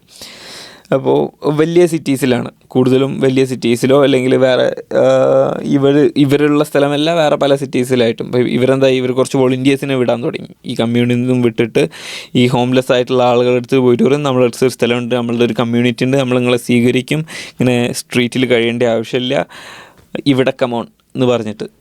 അങ്ങനെ ഇവരെ വിളിച്ചു വരുത്തി കുറേ ആൾക്കാരെ ഇവർ തന്നെ കൊണ്ടുവന്ന്, ഈ വോളണ്ടിയേഴ്സ് തന്നെ കുറേ ഹോംലെസ്സിനെ കൊണ്ടുവന്ന്. പിന്നെ അത് എന്താ പറയുക, മൗത്ത് പബ്ലിസിറ്റി എന്ന് പറയാം, മൗത്ത് പബ്ലിസിറ്റി കൂടെ ഇവരുടെ ഇടയിൽ തന്നെ അത് വളർന്ന് ബസ് കണക്കിന് ഹോംലെസ് ആൾക്കാർ US പല ഭാഗത്തുനിന്നും ഇങ്ങോട്ട് എത്താൻ തുടങ്ങി. എന്തിനാണ്? വോട്ട് കിട്ടാൻ വേണ്ടിയിട്ട്. മീൻസ് ഇവർ ഔട്ട് നമ്പർ ചെയ്ത് കഴിഞ്ഞാൽ കുറേ ഹോംലെസ് വന്ന് ഹോംലെസ്സിന് ഇവരുടെ ഈ ഇലക്ഷനിൽ വോട്ട് ചെയ്യാൻ പറ്റുന്നുണ്ടെങ്കിൽ ഒബ്വിയസ്ലി ഇവർ രാജ്നീഷി റെപ്രസെൻറ്റേറ്റീവ്സിനായിരിക്കുമല്ലോ വോട്ട് ചെയ്യുക. അപ്പോൾ അതിന് വേണ്ടിയിട്ടാണ് ഇങ്ങനെ കൊണ്ടുവന്നത്. പക്ഷേ ഇത് ഈ പറയുന്ന നാട്ടിലുള്ള കുറച്ച് പൊളിറ്റീഷ്യൻസ് ആദ്യമേ, അല്ലെങ്കിൽ ലീഗൽ റെപ്രസെൻറ്റേറ്റീവ്സ് ആദ്യമേ മണത്തു തുടങ്ങി, ഇങ്ങനെ ഇതെന്തിനാണ് ഇത് ചെയ്യുന്നതെന്നുള്ളത് ഇവർക്ക് മനസ്സിലായി തുടങ്ങി. അപ്പോൾ ഇവരതിനുള്ള ആൻറ്റിഡോട്ട് ആദ്യം കൊടുത്ത്, ഇവർ ഈ പറയുന്ന പോലെ അവിടുത്തെ ഇലക്ഷൻ കമ്മീഷൻ സെക്രട്ടറിയോ ആ ഒരു പൊസിഷനിൽ, ഈക്വലൻ്റ് പൊസിഷനിലിരിക്കുന്ന ഒരാൾ ഒരു സ്റ്റേറ്റ്മെൻറ്റ് ഇറക്കി, ഇങ്ങനെ കുറച്ച് ദിവസത്തിനുള്ളിൽ ഇവിടെ വന്ന് താമസിക്കുന്ന ആൾക്കാർക്ക് വോട്ട് ചെയ്യാൻ അവകാശമില്ല എന്നുള്ളത്. പറഞ്ഞ പോലെ ഒരു 10 ദിവസമോ 2 ആഴ്ച 1 മാസത്തിന് മുമ്പ് വന്ന് താമസിക്കുന്ന ആളുകൾക്ക് ഇവിടെ ഈ ഒരു കൗണ്ടിയിൽ വോട്ട് ചെയ്യാൻ അവകാശമില്ല എന്നുള്ള സ്റ്റേറ്റ്മെൻറ്റ് ഇറക്കി. അത് വലിയ പ്രശ്നമായി. ഷീല അതിനെതിരെ പബ്ലിക്കലി സംസാരിച്ച് പ്രസ് കോൺഫറൻസ് വിളിച്ച് അത് ഒരു വലിയ ഇഷ്യൂ ആയി മാറി. പക്ഷേ ഇൻ ദി എൻഡ് ആ പ്ലാൻ നടന്നില്ല. ഇപ്പം ഇവരെന്താ ചെയ്യുക? ഇപ്പോൾ ഇവരുടെ രാജനീഷിക്കാരുടെ കയ്യിൽ കുറേ ഹോംലെസ് ആൾക്കാരുണ്ട്, ഒന്നിനും ആവശ്യമില്ലാത്ത. ഇപ്പോൾ ഇതുവരെ പുറത്തുള്ള ആളുകളും പുറത്തായിട്ടുമാണല്ലോ പ്രശ്നം. പക്ഷേ ഈ ഹോംലെസ്സും കൂടെ വന്നതിന് ശേഷം ഇവരുടെ കമ്മ്യൂണിറ്റീൻ്റെ ഉള്ളിൽ തന്നെ ചെറിയ ചെറിയ പ്രശ്നങ്ങളുണ്ടാകുന്നത്. കാരണം എവിടുന്നോ വന്ന ആളുകളല്ലേ, അതും ഹോംലെസ് ആയിട്ടുള്ള ആളുകളും. ഇപ്പോൾ ഇവരെ സ്വഭാവവും ആറ്റിറ്റ്യൂഡും കുറച്ച് ഫിസിക്കലായിട്ട് വരെ വയലൻസും കാര്യങ്ങളും ഇവരെ കൺട്രോൾ ചെയ്യാൻ പറ്റാത്ത ഒരു ചെറിയ സിറ്റുവേഷൻ വന്ന്. ഇപ്പം ഇവരെന്താ ചെയ്തതെന്ന് വെച്ചാൽ, ഇത് അടുത്ത കേസിലേക്കാണ് നമ്മളെ കൊണ്ടുവരുന്നത്. ഡ്രഗിൻ്റെ പേര് ഇവിടെ ഉണ്ട്, ഹാൽഡോൾ എന്ന് പറയുന്ന ഒരു ഡ്രഗ് ഉപയോഗിച്ചിട്ട് ഇവരെ ഡ്രഗ് ചെയ്ത് ഒരുവിധം ഹോംലെസ്സിനൊക്കെ ഇവർ ഡ്രിങ്ക്സിൽ, ബിയറിലും അതിലും ഇതിലൊക്കെ ആയിട്ട് ഹാൽഡോൾ കൊടുത്തിട്ട് ഇവരെ ഡ്രഗ് ചെയ്ത് ഇവരെ മയക്കി, അങ്ങനെ രാത്രിയും രാവിലെയൊക്കെ ആയിട്ട് ഇവരെ കാറിലും ബസ്സിലും കയറ്റി എവിടെയോ കൊണ്ട് ഇറക്കി വിട്ട് ഇവർ ഉറങ്ങി ഡ്രഗിൻ്റെ ക്ഷീണമൊക്കെ മാറി എണീക്കുമ്പം ഇവർ വേറെ എവിടെയാണുള്ളത്. ഹ്യൂമൻ റൈറ്റ് വയലേഷനാണ് ഓഫ് കോഴ്സ്. ലീഗലായിട്ടും നോക്കുകയാണെങ്കിൽ ഇല്ലീഗലായിട്ടുള്ള സംഭവമാണ്. അങ്ങനെ ഇതൊരു സംഭവമായിട്ട് അവരുടെ ഈ പ്ലാനും ഹോംലെസ്സിൻ്റെ ആൾക്കാരെ കൊണ്ടുവന്ന് വോട്ട് ചെയ്യിപ്പിക്കുക എന്നുള്ള പ്ലാനും പൊട്ടി. അത് പോരാത്തതിന് ഇങ്ങനെ ഇവരെ ഡ്രഗ് ചെയ്ത് കൊണ്ടുപോകേണ്ട ഒരു അവസ്ഥയും വന്ന് അങ്ങനത്തെ വല്ലാത്തൊരവസ്ഥയിലായി. ഇലക്ഷൻ ജയിക്കാൻ ഒരു വഴിയും ഇല്ലയെന്ന് മനസ്സിലായി. കാരണം സാധാരണ ആളുകൾ വോട്ട് ചെയ്താൽ എന്തായാലും ഇവർക്ക് വോട്ട് കിട്ടാൻ പോകുന്നില്ല, ഇവരുടെ റെപ്രസെൻറ്റേറ്റീവ്സിന് വോട്ട് കിട്ടാൻ പോകുന്നില്ല എന്ന് പറയുന്ന സിറ്റുവേഷൻ. അപ്പോൾ ആ ഒരു സിറ്റുവേഷൻ മാറ്റാൻ ഉണ്ടായൊരു പ്ലാനാണ് സാൽമനല്ല അറ്റാക്ക് എന്ന് പറയുക. Now known as the first bio terror attack on US soil. അമേരിക്കയിലത്തെ first bio terror attack domestically നടന്ന അത് ഷീല ഓർഗനൈസ്ഡ് ഓഫ് കോഴ്സ്. എന്തായിരുന്നു എന്ന് വെച്ചാൽ, പെട്ടെന്നൊരു ദിവസം കൗണ്ടിയിലുള്ള ഓർഗനിലുള്ള ആളുകൾക്ക് സിക്നെസ് വന്നു തുടങ്ങി. ലൈക്ക് വയറുവേദന, ഛർദി, അങ്ങനെ ചില ആളുകൾ 2-3 ആളുകൾ വളരെ ക്രിട്ടിക്കൽ കണ്ടീഷനിലായി. ഫുഡ് പോയ്സണിങ് ആയിരുന്നു. അങ്ങനെ ഫസ്റ്റ് ഒരാൾക്ക് വന്ന്, രണ്ടാൾക്ക് വന്ന്, പിന്നെ അത് റെക്കോർഡഡ് 750 ഓൾമോസ്റ്റ് 750 ആളുകൾക്ക് ഈ ഒരു പ്രശ്നം വന്ന്, എന്ന് വെച്ചാൽ ടയർഡായി പോവാണ് ഫുഡ് പോയ്സൺ വന്നിട്ട്. ഈ പറഞ്ഞ പോലെ 2-3 ആളുകൾ വളരെ മരണത്തോട് മല്ലടിക്കുക എന്നൊക്കെ പറയുന്ന പോലെയുള്ള സിറ്റുവേഷനിൽ വരെ എത്തി. അപ്പോൾ അന്ന് കണ്ടെത്തിയത് സാൽമനല്ല എന്ന് പറഞ്ഞ ഒരു വൈറസ് ഉപയോഗിച്ചിരുന്നു എന്നുള്ളതാണ്. ബയോ വെപ്പൺ എന്നൊക്കെ വേണമെങ്കിൽ നമുക്ക് ഇന്ന് പറയാം, പക്ഷേ അവരന്ന് അങ്ങനെ ഉപയോഗിച്ചിരുന്നു എന്നുള്ളതാണ്. പക്ഷേ അന്ന് നാട്ടുകാർക്ക് ഇത് മനസ്സിലായില്ല, ഇതെന്താണ് സംഭവിക്കുക. ഓഫ് കോഴ്സ് ഇവർക്ക് സംശയം ഉണ്ടായിരുന്നു, ഇത് ഷീലയും ഭഗവാനും ഒക്കെ ചേർന്ന് അല്ലെങ്കിൽ ഇവരുടെ കമ്മ്യൂണിറ്റി ചേർന്ന് ചെയ്തൊരു കാര്യമാണ് എന്നുള്ള ഇവർക്കൊരു സംശയം ഉണ്ടായിരുന്നു. പക്ഷെ തെളിയിക്കാൻ കഴിയില്ലല്ലോ ഇത്, കാരണം പ്രാക്ടിക്കലി ഇതെങ്ങനെയാണ് ചെയ്യുക. 750 ആൾക്കാരെ കോമൺ ആയിട്ട് ഫുഡ് എങ്ങനെ പോയ്സൺ ചെയ്യാന്നുള്ള. പിന്നീടാണ് കുറേ കാലങ്ങൾക്ക് മീൻസ് കുറച്ച് വർഷങ്ങൾക്ക് ശേഷമാണ് FBI ഇൻവെസ്റ്റിഗേഷനും കാര്യങ്ങളൊക്കെ ആയിട്ട് ഇത് എന്താണെന്ന് മനസ്സിലാക്കുന്നത്. അപ്പം ഇവർക്കൊരു ലാബ് ഉണ്ടായിരുന്നു ഈ രാജനീഷ്പുരത്തിൽ.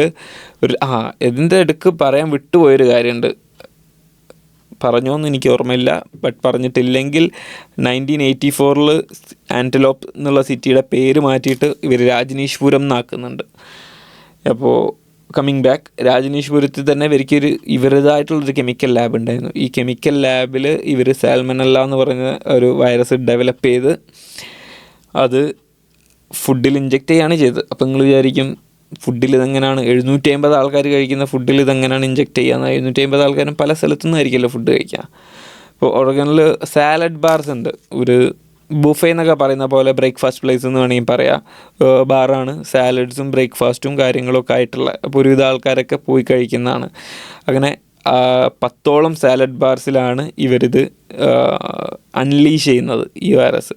അതെങ്ങനെയാണ് ചെയ്തതെന്ന് വെച്ചാൽ, ഈ ഹോം മെയ്ഡായിട്ടുള്ള സംഭവം ഇവർ ഒരു അഡ്വാൻസ്ഡ് ടെക്നോളജി ഇതൊക്കെ വേണമെങ്കിൽ പറയാം, കുരുട്ടുബുദ്ധി എന്ന് വേണമെങ്കിലും പറയാം. ഒരു ട്യൂബ് ഷോൾഡർ തൊട്ട് നമ്മുടെ കൈപ്പത്തി വരെ, കൈപ്പത്തി കാണാത്ത രീതിയിൽ അവിടെ വരെ എത്തുന്ന ഒരു ട്യൂബ് ഇട്ട്, ഈ ട്യൂബിൽ കൂടെ ഇവർ ഫുൾ സ്ലീവാണ് ഡ്രസ്സ് ഇട്ടിട്ടുള്ളത്.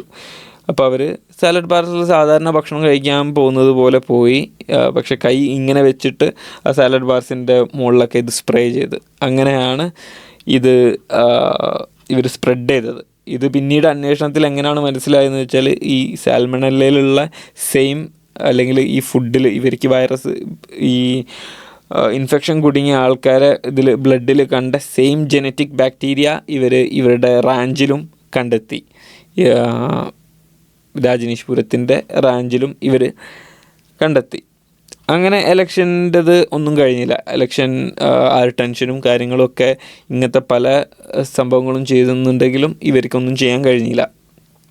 അടുത്ത ലീഗൽ ബാറ്റിൽ ഒന്നിന് പുറകെ ഒന്നായിട്ട് വന്നുകൊണ്ടിരിക്കുകയാണ്. കാരണം നാട്ടുകാർക്കാണെങ്കിലും ആർക്കാണെങ്കിലും മടുത്തുക്കുന്നത് ഇത് ഈവിൽ സംഭവമായി കഴിഞ്ഞിരിക്കുന്നത്. ഇതിൻ്റെ ഇടയിലുള്ള ചെറിയ ചെറിയ കാര്യങ്ങളുണ്ട്, പറയാൻ വിട്ടുപോകുന്ന കാര്യങ്ങൾ. അതിൽ ഒന്നാണ് ഇവർ ഫസ്റ്റ് സിറ്റിയിലേക്ക് മാറിയതോടുകൂടി ഈ ഒരു ലീഗൽ സംഭവം ഒഫീഷ്യലായല്ലോ. നാട്ടുകാർക്ക് ഇവരെ കണ്ടുകൂടാ, ഇവർക്ക് തിരിച്ചും കണ്ടുകൂടാ എന്നുള്ള കാര്യം ഒഫീഷ്യലായല്ലോ. അപ്പോൾ നാട്ടുകാർ കുറേ റിപ്പബ്ലിക്കൻസും കാര്യങ്ങളൊക്കെ തോക്കുള്ള ആളുകളാണ്. അപ്പോൾ അതൊരു കാരണമായി പറഞ്ഞിട്ട് തന്നെ ഇവരും ഹൈലി ആംഡ് എന്ന് വെച്ചാൽ AK-47 പല ടൈപ്പ് ഗൺസ്, ആമോസ് ഒക്കെ ഇതിൽ ഒരു ടൈമിൽ പറയുന്നുണ്ട്.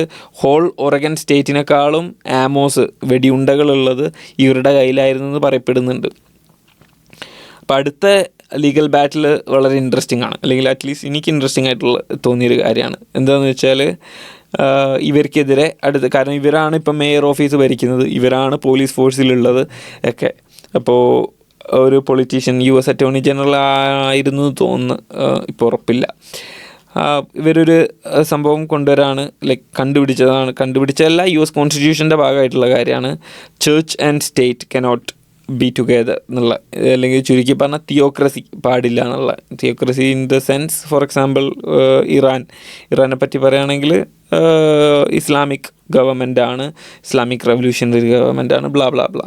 അതേപോലെ അപ്പോൾ ഭരണവും മതവും ഒരുമിച്ച് പാടില്ല എന്നുള്ള US കോൺസ്റ്റിറ്റ്യൂഷനിൽ ഉണ്ടെന്ന് പറഞ്ഞിട്ട് അതിനെതിരെ ഇവർക്കൊരു ലീഗൽ കേസ് കൊടുക്കുകയാണ്. കാരണം ഇവർ എന്ന് പറയുന്ന അല്ലെങ്കിൽ രാജനീഷിസം എന്ന് പറയുന്ന മതക്കാരാണ്.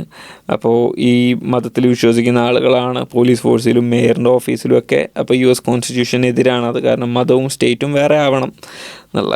പക്ഷേ ഇവരുടെ കൂട്ടത്തിൽ ഇവർക്കൊരു വക്കീലുണ്ട്, ലൈക്ക് US സിറ്റിസൺ തന്നെയാണ്. ഇയാൾ എനിക്ക് ഈവിലായിട്ട് തോന്നിയിട്ടുണ്ട്. ഐ മീൻ എല്ലാവരും ഇതിൽ ഉള്ള എല്ലാവരും ഈവിലാണ്. പക്ഷേ ഇയാളുടെ ഒരു ചെറിയൊരു സീനുണ്ട്. എന്ന് വെച്ചാൽ ഇയാൾ ഡോക്യുമെൻ്ററിയിൽ ഇയാൾ സംസാരിക്കുകയാണ്.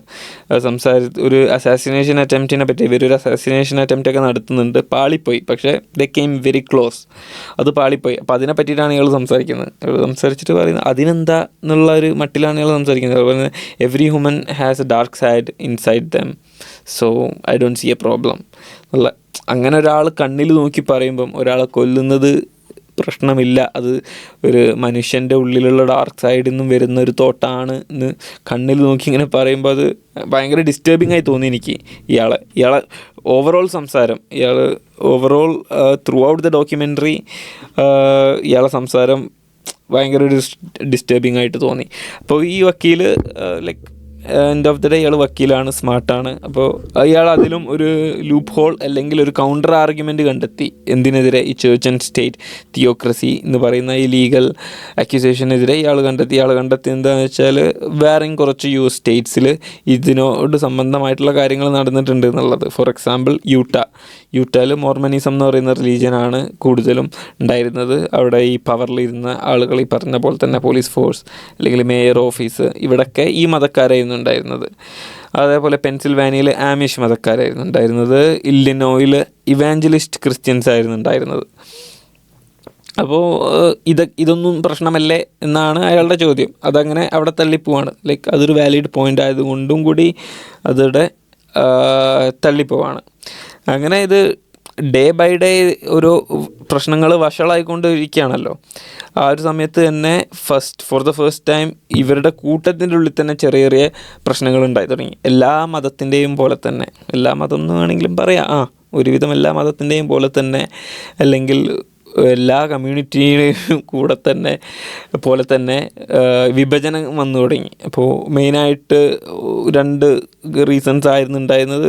റൈവൽ ഫാക്ഷൻസ് എന്ന് പറഞ്ഞ പോലെ ചെറുതായിട്ട് വിഭജിച്ച്. അതിനുള്ള വലിയൊരു കാരണം എന്താണെന്ന് വെച്ചാൽ ഈ കമ്മ്യൂണിറ്റിയിലേക്ക് ഭഗവാൻ രാജനീഷിൻ്റെ ആരാധകർ അല്ലെങ്കിൽ ഫാൻസ് അല്ലെങ്കിൽ ഇഷ്ടപ്പെട്ട കുറച്ച് കേട്ടറിഞ്ഞ് ഹോളിവുഡിൽ നിന്നും കുറച്ച് ആളുകൾ വന്ന്, ഹോളിവുഡിൽ നിന്നും വളരെ ഇൻഫ്ലുവൻഷ്യലും വളരെ റിച്ചും ആയിട്ടുള്ള കുറച്ച് ആളുകൾ. അതിലേറ്റവും ഫേമസ് ആയിട്ടുള്ള ഒരാളെന്ന് പറയുന്നത് ദ ഗോഡ് ഫാദർ മൂവിയുടെ പ്രൊഡ്യൂസർ. മറ്റേത് ഗോഡ് ഫാദർ തന്നെ. ഗോഡ് ഫാദറിൻ്റെ ഡയറക്ടറും ഹസ്ബൻഡും ഒക്കെ വരുന്നുണ്ട്. അപ്പോൾ ഇവർ വന്ന സമയത്ത് ഓഷോക്ക് അല്ലെങ്കിൽ ഭഗവാന് വേണ്ടിയിട്ട് വളരെ എക്സ്പെൻസീവ് ആയിട്ടുള്ള ഗിഫ്റ്റ്, ഗോൾഡൻ റോളക്സ് അല്ലെങ്കിൽ ഡയമണ്ട് പതിഞ്ഞ റോളക്സ്. ഭഗവാന് നമ്മൾ തുടക്കത്തിൽ പറഞ്ഞ പോലെ തന്നെ സ്പിരിച്വലിസം മെറ്റീരിയലിസം രണ്ടും കൂടി മിക്സ് ചെയ്തിട്ടാണ്. മെറ്റീരിയലിസ്റ്റിക് ആണ് വളരെ. ഒരു 90 റോൾസ് റോയ്സ് ഉണ്ട് ഇയാൾക്ക്.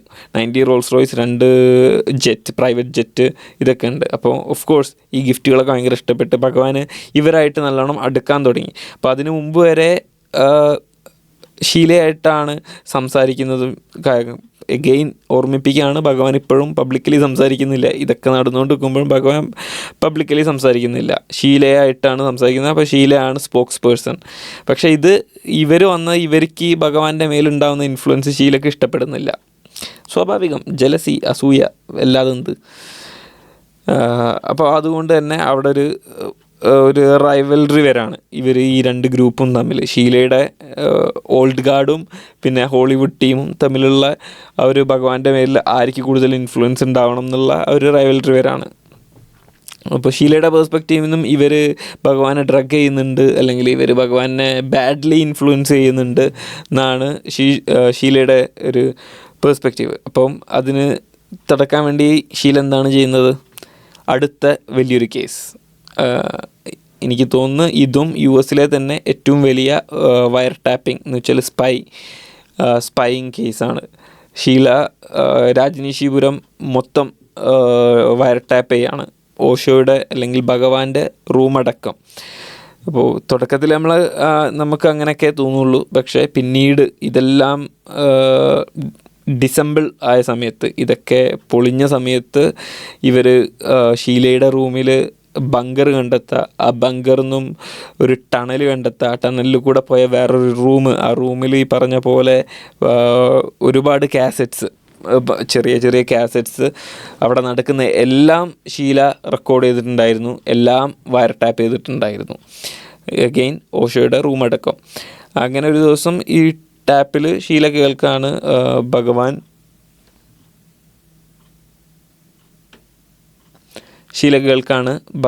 ഭഗവാന്റെ ഡോക്ടർ ദേവരാജ്, അമേരിക്കക്കാരനാണ്, പക്ഷേ പേര് മാറ്റി ദേവരാജ്, ശരിക്കത്തെ പേര് ജോർജ് നാപ്പ് എന്നോ അങ്ങനെ എന്തോ ആണ്, അത് മാറ്റി ദേവരാജ് ആയതാണ്. അല്ല, അതേപോലെ എന്തോ പേരാണ്. എനിവേ,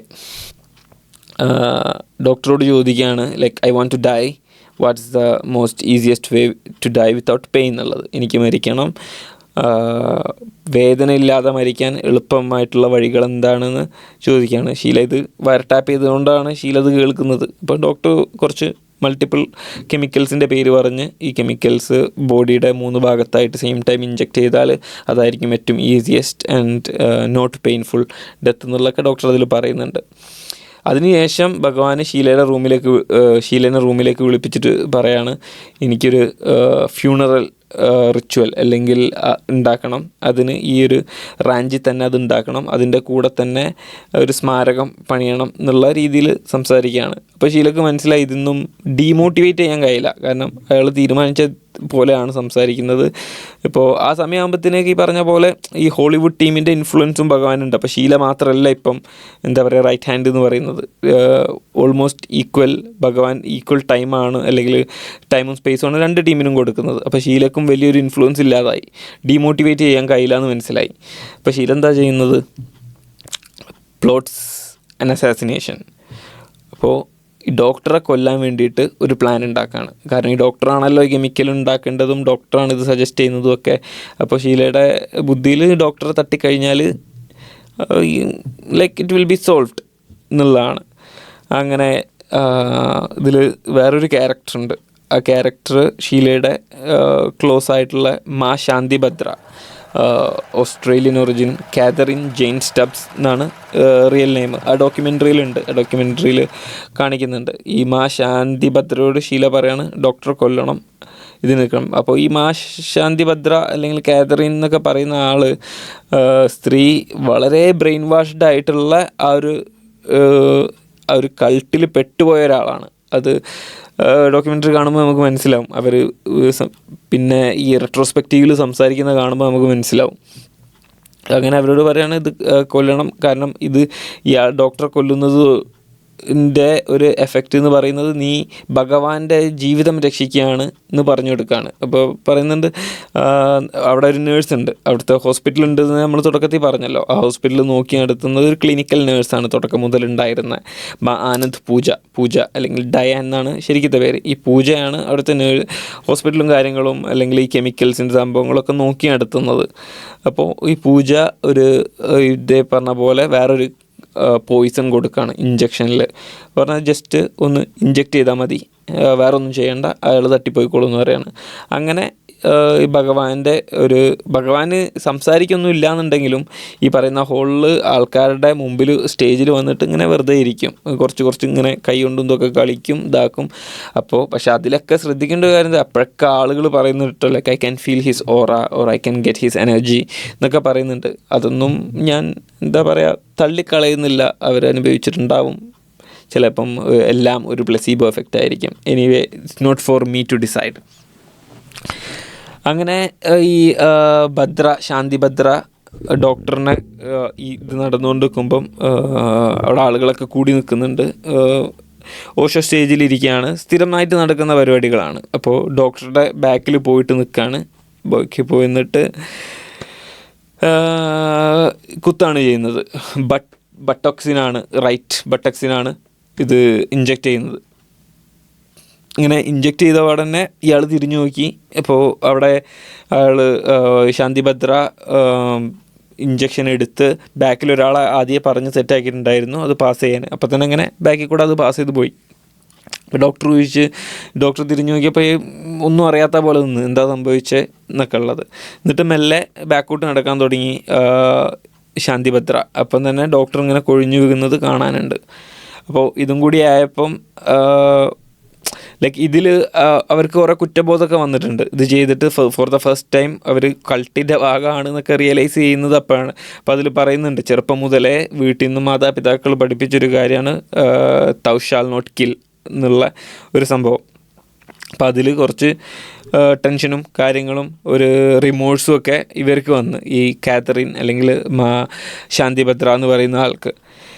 ഇതും കൂടി കഴിഞ്ഞപ്പം അവിടെ ഈ കമ്മ്യൂണിൽ ഭയങ്കര ടെൻഷനായി, ഇതെങ്ങനെയാണ് സംഭവിച്ചത് എന്നൊക്കെ ഉള്ള. അപ്പം ഷീലയിൽ കുറച്ച് ആൾക്കാർക്കൊക്കെ സംശയവും കാര്യങ്ങളൊക്കെ ഉണ്ടായിരുന്നു എന്ന് പറയപ്പെടുന്നു. ഇതൊന്നും കൺഫേംഡ് അല്ല, ഈ സംശയത്തിൻ്റെ കാര്യമൊന്നും കൺഫേംഡ് അല്ല. പക്ഷേ ഇൻ ജനറൽ ഒരു കാര്യം ഉറപ്പായിരുന്നു, പല ഫോളോവേഴ്സിനും ഷീലേനെ പേടിയായി തുടങ്ങി. പേടിയും കുറേ ആൾക്കാർ അൺഹാപ്പി ആയിരുന്നു, ഷീലേൻ്റെ ഈ അതോറിറ്റേറിയൻ ഭരണത്തിൽ അൺഹാപ്പി ആയിരുന്നു.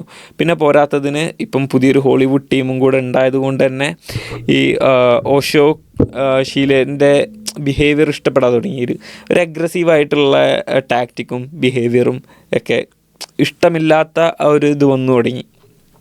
അങ്ങനെ ഒരു ദിവസം ഓഷോ ഒഫീഷ്യലായിട്ട് വിളിപ്പിച്ച് പറഞ്ഞ് you have to step down, secretary സ്ഥാനം ഒഴിയണം, എന്നിട്ട് ലീഡർഷിപ്പിൽ നിന്നും തന്നെ മാറി നിൽക്കണം, കമ്മ്യൂണിൻ്റെ ലീഡർഷിപ്പിൽ നിന്നും തന്നെ മാറി നിൽക്കണം എന്ന് ഷീലയോട് പറഞ്ഞു. അപ്പോൾ ഷീലയുടെ നെഞ്ച് തകർന്നു പോയി ഇത് കേട്ടപ്പം. കാരണം ഷീലയുടെ ജീവിതം മൊത്തം ഭഗവാന് വേണ്ടിയിട്ടാണ് ജീവിച്ചത്. പക്ഷേ ഇതൊക്കെ ചെയ്ത് കൂട്ടിയിട്ട് പിന്നെ നെഞ്ച് തകർന്നു പോയി എന്ന് പറഞ്ഞിട്ട് കാര്യമില്ല. അപ്പം ഷീല എന്താ ചെയ്തതെന്ന് വെച്ചാൽ, ഷീലക്ക് അറിയാം ഇങ്ങനെ ലീഗൽ കേസുകൾ, ഒരുപാട് കേസുകൾ എഗെയിൻസ്റ്റ് അവിടെ കിടക്കുന്നുണ്ട്. അവർ പല ലീഗൽ ബാറ്റിൽസും സെയിം ടൈം ഫൈറ്റ് ചെയ്തുകൊണ്ട് നിൽക്കുകയാണ് ഇതൊക്കെ നടക്കുമ്പോഴും. അപ്പോൾ ഷീലക്ക് അറിയാം ഇവിടെ നിന്നാൽ കുടുങ്ങും, ഇത് പോലീസ് പിടിക്കും, ജയിലിലിടും എന്നുള്ളൊരു കേസാണ്, ഇവിടുന്ന് മുങ്ങുന്നതാണ് ശരിയെന്ന്. അങ്ങനെ ആരോടും പറയാതെ ഷീലയും ഷീലയുടെ കുറച്ച് ഈ ഇന്നർ സർക്കിളിലുള്ള, നേരത്തെ ഈ ഡോക്ടർ കുത്തി എന്ന് പറഞ്ഞ ഈ ശാന്തിഭദ്ര ഒക്കെ ആയിട്ട് ഒരു 6 ആൾക്കാരുണ്ടെന്ന് തോന്നുന്നു. അവരെ സ്വന്തം ഫ്ലൈറ്റ് ഉണ്ടല്ലോ, സ്വന്തം എയർപോർട്ടൊക്കെ തൊട്ടടുത്ത് തന്നെയാണല്ലോ. അങ്ങനെ അവിടുന്ന് എടുത്തിട്ട് ഇവർ ജർമ്മനിയിലേക്ക് ഫ്ലീ ചെയ്യാണ്. ഇതാണ് എന്താ പറയുക, ബിഗിനിങ് ഓഫ് ദി എൻഡ് എന്ന് പറയാം, ഈ സ്റ്റോറിയുടെ ഒരു ബിഗിനിങ് ഓഫ് ദി എൻഡ്. അങ്ങനെ ഇവർ ജർമ്മനിയിൽ പോകുന്നു. ജർമ്മനിയിൽ പോയിട്ട് ജർമ്മനിയിൽ എക്സ്ട്രഡിഷൻ ലോ ഇല്ല, അല്ലെങ്കിൽ അറ്റ്ലീസ്റ്റ് ലീഗൽ കോൺസിക്വൻസ് ഡിലേ ആക്കാന്നുള്ള ഐഡിയ ആണ്, ആ തോട്ടാണ്. അതുകൊണ്ടാണ് ജർമ്മനി ചൂസ് ചെയ്തതും ജർമ്മനിയിലേക്ക് പോയതും. പോകുമ്പോൾ തന്നെ നല്ല അത്യാവശ്യം പൈസയും ആയിട്ടൊക്കെയാണ് പോയത്, ലൈക്ക് കമ്മ്യൂണിൻ്റെ പൈസയായിട്ട്. എത്ര എന്നുള്ള എമൗണ്ടൊക്കെ എനിക്ക് മറന്നുപോയി. അങ്ങനെ ഇതായപ്പം ഇത് സീൻ മാറിയല്ലോ. കാരണം എന്താണെന്ന് വെച്ചാൽ ഈ ഒരു ഇത്രയും ആളുകൾ വരുന്ന ഒരു സ്ഥലവും അവരുടെ ലീഡർഷിപ്പും ഒക്കെ ഭരിച്ചുകൊണ്ടിരുന്നത് ഷീലയാണ്. എല്ലാത്തിനും നേതൃത്വം കൊടുത്തതും എല്ലാം തീരുമാനങ്ങൾ എടുത്തതും ഒക്കെ ഷീലയാണ്. ഇപ്പോൾ പെട്ടെന്ന് അങ്ങനത്തെ ഒരാളാണ് ഇല്ലാണ്ടാവുന്നത് സീനിന്നും. ഇത് ഓഷോ അല്ലെങ്കിൽ ഭഗവാനെ ഭയങ്കരമായിട്ട് ദേഷ്യം വരുന്ന, അല്ലെങ്കിൽ സങ്കടം വന്നിട്ടുണ്ടോയെന്ന് എനിക്കറിയില്ല, പക്ഷേ ദേഷ്യം പബ്ലിക്കലി നമുക്ക് മനസ്സിലാക്കാൻ പറ്റുന്നൊരു കാര്യം, ഭയങ്കര ഹെയ്റ്റ്ഫുള്ളായി ഭഗവാന്. ഇങ്ങനെ ഭഗവാനോട് ചോദിക്കാതെ അല്ലെങ്കിൽ പറയാതെ മുങ്ങിയതിലും പോയതിലും ഒക്കെ. അങ്ങനെ നീണ്ട ഇടവേളയ്ക്ക് ശേഷം ഭഗവാൻ സംസാരിക്കുകയാണ് പബ്ലിക്കലി. മൗനവ്രതം ഒക്കെ നിർത്തി വെച്ചിട്ട്, വീണ്ടും വ്രതമാണോ അതിനെ വ്രതം ആയിട്ട് വിളിക്കാൻ പറ്റുമെന്ന് എനിക്കറിയില്ല, പക്ഷേ ഭഗവാൻ പബ്ലിക്കലി സംസാരിക്കുകയാണ്. അങ്ങനെ കുറേ കാലത്തിന് ശേഷം മൗനവ്രതം വിടിഞ്ഞു വന്ന ഭഗവാൻ പറയുന്നത് ഷീലനെ അക്യൂസ് ചെയ്യാണ്. ഇവിടെ നടന്ന എല്ലാ വേണ്ടാത്തരവും, ഇവിടെ നടന്ന എല്ലാ ഇല്ലീഗലായിട്ടുള്ള കാര്യങ്ങളും ഷീല കാരണമാണ്, എനിക്കൊന്നും അറിയില്ലായിരുന്നു. ഈ ഡോക്ടറെ കൊല്ലാൻ നോക്കിയതും വയർ ടാപ്പ് എന്നെ സ്പൈ ചെയ്തതും എൻ്റെ റൂമിൽ ഇതേ വയർ ടാപ്പിംഗ് ചെയ്തതും ഒക്കെ ഷീലയാണ്. ശരിയാണ്, പല കാര്യങ്ങളും ഇതിൽ ശരിയാണ്. പക്ഷേ തടി തപ്പാൻ നോക്കുന്നുണ്ടോ എന്നുള്ളൊരു സംശയം എനിക്കത് കണ്ടുകൊണ്ടിരിക്കുമ്പോഴും വായിച്ചുകൊണ്ടിരിക്കുമ്പോഴൊക്കെ എനിക്ക് തോന്നിയിട്ടുണ്ട്, എല്ലാം ഷീലയുടെ തലയിലിട്ടിട്ട്. അങ്ങനെ ഷീലക്കെതിരെ അക്യൂസ് ചെയ്യാണ്. അത് ഓഫ് കോഴ്സ് ഷീലക്കും ഇഷ്ടപ്പെടാത്ത കാര്യമാണ്. ഷീല പക്ഷേ ജർമ്മനിയിലാണ്. അങ്ങനെ ഇത് വേറൊരു ലെവലിലേക്ക് പോവാണ്. കാരണം ഇപ്പം വലിയൊരു സ്പ്ലിറ്റ് സംഭവിച്ച് ഭഗവാൻ പബ്ലിക്കലി എന്ന് വെച്ചാൽ പബ്ലിക്കലി ദ സെൻസ് മീഡിയയിലൊക്കെ ഇത് കാണിക്കാൻ തുടങ്ങി. ഭഗവാൻ ക്രൈം അഡ്മിറ്റ് ചെയ്യാണല്ലോ, ഇങ്ങനെയൊക്കെ നടന്നിട്ടുണ്ട്, ഇത് കമ്മ്യൂണിലുള്ള ഒരു ലീഡർ ആയിട്ടുള്ള ഒരാളായിരുന്നു ഇത് ചെയ്തതെന്നൊക്കെ ഉള്ളത്. അപ്പോഴത്തേക്ക് ഇത് പോലീസ് FBI ഇനി ഇല്ല, വേറെ അവിടെ എന്തൊക്കെ നിയമത്തിൻ്റെ ഭാഗത്ത് വർക്ക് ചെയ്യുന്ന ഏജൻസീസ് ഉണ്ടോ അതൊക്കെ അവിടെ എത്തി തുടങ്ങി, ഇവരൊക്കെ അന്വേഷിക്കണം എന്നുള്ള ഇതിൽ. സെയിം ടൈം പല കേസുകളും ഓൾറെഡി പോകുന്നുണ്ടായിരുന്നു. അങ്ങനെ ഇതിൻ്റെയൊക്കെ ഒരു അവസാനം എന്നുള്ള രീതിയിൽ ഈ ഭഗവാൻ രാജനീഷ് ഒരു 35 ഡിഫറെൻറ്റ് കേസറ്റോ ഇയാളെ മേലെ ചാർജ് ചെയ്യേണ്ട. ഇതിൻ്റെയൊക്കെ അവസാനം എന്നുള്ളതിൽ ഇതിൻ്റെ ഇടയിലൊക്കെ ചെറിയ ചെറിയ ലീഗൽ സംഭവങ്ങൾ നടക്കുന്നുണ്ട്. അതൊക്കെ ഞാൻ ചെറിയ സ്കിപ്പ് ഫോർവേഡ് അടിക്കുകയാണ്. അതിൽ മെയിനായിട്ടുള്ള ഈ പറഞ്ഞ പോലെ ഈ മാരേജസ്, ഷാം മാരേജസ്, കള്ളക്കല്യാണങ്ങൾ കാരണമുള്ള അമേരിക്കൻ സിറ്റിസൻസിനായിട്ടുള്ള കല്യാണം, ഇമിഗ്രേഷൻ ഫ്രോഡ്, പോരാത്തതിന് ഈ പബ്ലിക് ഡിസ്കോഴ്സ് മാറ്റിയതിനും ഇൻഫ്ലുവൻസ് ചെയ്യാൻ നോക്കിയതിനുള്ള പല അങ്ങനത്തെ കുറച്ച് ഡിഫറെൻറ്റ് കേസുകൾ. സെയിം ഇതേ സമയം തന്നെ ആനന്ദ് ഷീലക്കെതിരെയും കേസുണ്ട്. ഈ സാൽമണല്ല പോയിസണിങ് ആയിട്ട് ബയോ ടെററിസം ആയിട്ടുള്ള case, attempted murder, assault, wire tapping and surveillance, means spy ചെയ്ത് ഒരാളുടെ അനുവാദം ഇല്ലാതെ സ്പൈ ചെയ്തെന്ന് പറയുന്ന കേസ്, ഇഷ്ടംപോലെ കേസ്, ഇമിഗ്രേഷൻ ഫ്രോഡും. പക്ഷേ ആ ടൈമിൽ ഇവർ മുങ്ങിയിരുന്നല്ലോ. ഇവരുടെ ഒരു ടീം എവിടെയാണ്, ജർമ്മനിയിലാണ്. ഈ ശാന്തിഭദ്ര അടക്കം, ശാന്തിഭദ്രക്കെതിരെയും കേസ് ഉണ്ടായിരുന്നു, അറ്റംപ്റ്റഡ് മർഡർ, കാരണം ഡോക്ടറെ കൊല്ലാൻ നോക്കി എന്നുള്ള കേസ്, നേഴ്സിനെതിരെയും പോയിസൺ ഉണ്ടാക്കി എന്നുള്ള കേസ്. അങ്ങനെ പല ആളുകൾക്കും പല കേസുകൾ. അവിടുത്തെ പഴയ മേയറും മുങ്ങിയിരുന്നു. ഇതൊക്കെ നടന്നുകൊണ്ടിരിക്കുമ്പോൾ പഴയ മേയർ മുങ്ങി. നേരത്തെ പറഞ്ഞൊരു വക്കീലുണ്ടല്ലോ, ഒരു ഈവിൽ വക്കീലിനെ പറ്റി പറഞ്ഞല്ലേ, ഈവിൽ വക്കീൽ പിന്നീട് മേയറാവുന്നുണ്ട്. പക്ഷെ പഴയ മേയറും മുങ്ങി. അപ്പോൾ ഇതിൽ വലിയൊരു ടേണിംഗ് പോയിൻ്റ് എന്ന് പറയുന്നത് ഈ മുങ്ങിയ മേയർ FBI അല്ലെങ്കിൽ വേറൊരു ഇൻവെസ്റ്റിഗേഷൻ ഏജൻസീൻ്റെ അടുത്ത് പോയിട്ട് കീ വിറ്റ്നസ് ആവാണ്, എല്ലാം തുറന്നു പറയാണ് എന്തൊക്കെയാണ് സംഭവിച്ചത് എന്നുള്ള. കാരണം അയാളെ സംബന്ധിച്ചിടത്തോളം അയാൾക്ക് ജയിലിൽ പോവാതെ കഴിച്ചിലാവാം. ഇതൊക്കെ ഏറ്റു പറഞ്ഞാൽ പോലീസിനോ അല്ലെങ്കിൽ ഈ ഇൻവെസ്റ്റിഗേഷൻ ഏജൻസിക്കോ പല ഇൻസൈഡർ ഇൻഫോ കിട്ടുവാണ്. അപ്പം ഒരു വിൻ സിറ്റുവേഷനാണ്. അപ്പോൾ അയാൾ ഇതെല്ലാം തുറന്നു പറഞ്ഞ് അതിന് ശേഷമാണ് ഈ പറയുന്ന കേസുകളൊക്കെ ചാർജ് ചെയ്യുന്നത്. അപ്പോൾ ഈ കേസുകളൊക്കെ ചാർജ് ചെയ്തതോടുകൂടി ഓഷോ മുങ്ങി. ഓഷോ ഒരു ദിവസം ഫ്ലൈറ്റിൽ കയറി, അയാളുടെ അനുനായികളും ഒന്നും നോക്കാതെ ഇയാൾ ഫ്ലൈറ്റിൽ കയറി മുങ്ങി. ഈ ഫ്ലൈറ്റ് എടുത്ത കാര്യം ഏജൻസീസ് അറിയാണ്. അപ്പം ഏജൻസീസ് അത് ട്രാക്ക് ചെയ്യാണ്, ഫ്ലൈറ്റിനെ ലൈവായിട്ട് റഡാറിൽ കൂടെ ട്രാക്ക് ചെയ്തുകൊണ്ട് നിൽക്കുകയാണ്. ഇവർക്ക് മനസ്സിലായി ഓഷോ ബെർമൂഡയിലേക്കാണ് പോകുന്നത്. കാരണം എന്താണെന്ന് വെച്ചാൽ ബെർമൂഡയിൽ എക്സ്ട്രഡിഷൻ ലോ ഇല്ല. എന്ന് വെച്ചാൽ US കുറ്റവാളി ബെർമൂഡയിൽ പോയാൽ US അവിടെ പോയിട്ട് എടുക്കാനോ അല്ലെങ്കിൽ ബെർമൂഡൻ ഗവൺമെൻറ്റിന് US ഇവനെ തിരിച്ചയക്കാനോ ഉള്ള നിയമമില്ല. അപ്പോൾ ഇവരുടെ ഏജൻസീസിൻ്റെ ഒരു പ്ലാനിങ് വെച്ചിട്ട് ഫ്ലൈറ്റ് അവിടെ വരെ എത്തൂല, റീഫ്യൂവൽ ചെയ്യണം ഫ്ലൈറ്റ് അവിടെ എത്തുന്നതിന് മുമ്പ്. അപ്പം ഷാർലറ്റ്സ്വിൽ എന്ന് പറഞ്ഞ സ്ഥലത്ത് ഫ്ലൈറ്റ് ലാൻഡ് ചെയ്യും. അവിടെ നിന്നാണ് റീഫ്യൂവൽ ചെയ്യാന്ന് ഇവരുടെ ഒരു കാൽക്കുലേറ്റഡ് അറ്റംപ്റ്റ് ചെയ്യുന്നത്. ഒരു ഉറപ്പില്ല, പക്ഷെ ഒരു കാൽക്കുലേറ്റഡ് അറ്റംപ്റ്റ്. അപ്പോൾ ഈ എയർപോർട്ടിൽ പോയിട്ട് അപ്പത്തിനേക്ക് പോലീസും കാര്യങ്ങളും ഒക്കെ ഫ്ലൈറ്റ് ഇറങ്ങുന്നതിന് മുമ്പ് തന്നെ സ്ഥലം വളഞ്ഞു. അവിടെ വെച്ചിട്ട് ഓഷോനെ അറസ്റ്റ് ചെയ്യാണ് ഉണ്ടാകുന്നത്. അപ്പോൾ ഓഷോനെ അറസ്റ്റ് ചെയ്ത് സെയിം ടൈം, ഈ ന്യൂസ് പുറത്തു വന്ന സെയിം ടൈം ശാന്തിഭദ്ര, ഷീല ഇവരൊക്കെ നിൽക്കുന്ന അപ്പാർട്ട്മെൻറ്റിൽ ഡോറ് നോക്ക് ചെയ്യാണ്. അവിടെ നോക്കുമ്പോൾ അവിടുത്തെ ജർമ്മൻ ഏജൻസീസ് ഇവരെ അറസ്റ്റ് ചെയ്യാണ്. US നിന്നും അറസ്റ്റ് വാറൻറ്റ് ഉണ്ട് എന്ന് പറഞ്ഞിട്ട് അറസ്റ്റ് ചെയ്യാണ്. എന്നിട്ട് ഇവരെ തിരിച്ച് US കൊണ്ടുവരാണ് അറൗണ്ട് ദ സെയിം ടൈം. അങ്ങനെ രണ്ടുപേരും അറസ്റ്റ് ചെയ്യപ്പെടാണ്. അവർക്ക് നേരെ ലീഗൽ കേസസ് ചാർജ് ചെയ്യപ്പെടാണ്. ഓഷോനെ ജയിലിലിട്ടു, ശാന്തിഭദ്രനെ ജയിലിലിട്ടു, ഷീലയെയും ജയിലിലിട്ടു. അങ്ങനെ 1985 ഓഷോ കുറ്റം സമ്മതിക്കുകയാണ്. എല്ലാ കുറ്റവും ഞാൻ ചെയ്തിട്ടുണ്ട്, ചെയ്ത കുറ്റവും കാര്യങ്ങളൊക്കെ. ഇതൊക്കെ വിശ്വാസികൾക്ക് ഭയങ്കര ഹാർട്ട് ബ്രേക്കിംഗ് ആയിട്ടുള്ള മൂമെൻ്റ് ആയിരുന്നു. കുറേ അവിടെ നിന്ന ആൾക്കാരും വിശ്വസിച്ച ആൾക്കാർക്കൊക്കെ. പക്ഷേ അതിലും ഇതൊക്കെ അറിഞ്ഞിട്ടും പല ആൾക്കാർ അപ്പോഴും പറയുന്നുണ്ട് എൻ്റെ ദൈവമാണ്, എൻ്റെ ഓഷോ ആണ്, അയാൾ അങ്ങനെയാണ് ഇങ്ങനെയാണ് എന്നൊക്കെ ആൾക്കാർ പറയുന്നുണ്ട്, ഇന്നും പറയുന്നുണ്ട്. ഇതൊക്കെ അറിഞ്ഞിട്ടും പറയുന്ന ആളുകളുണ്ട്. പക്ഷേ എനിക്ക് പേഴ്സണലി വിശ്വസിക്കാൻ കുറച്ചൊരു ബുദ്ധിമുട്ടുണ്ട്. ഇതെല്ലാം ഷീല ചെയ്തതാണ്, ഇയാൾക്കൊന്നും അറിയില്ലായിരുന്നു എന്ന് വിശ്വസിക്കാൻ എനിക്ക് കുറച്ച് ബുദ്ധിമുട്ടുണ്ട്. At the end of the day he was a very brilliant man. അപ്പോൾ അത്ര പൊട്ടനായിരിക്കില്ലല്ലോ.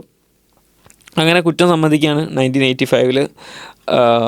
40,000 അല്ല $400,000 ഫൈനായിട്ട് കൊടുക്കുകയാണ്. എന്നിട്ട് ഡിപ്പോർട്ട് ചെയ്യപ്പെടാണ്. ലൈക്ക് ജയിലിൽ പോവാതെ ജയിൽവാസം ഒഴിവാക്കാൻ വേണ്ടിയിട്ടാണ് ഈ ഫൈൻ കൊടുക്കുന്നതും ഡിപ്പോർട്ടേഷൻ സംഭവം അക്സെപ്റ്റ് ചെയ്തതും. അങ്ങനെ ഓഷോ ഡിപ്പോർട്ട് ചെയ്യപ്പെടാണ്.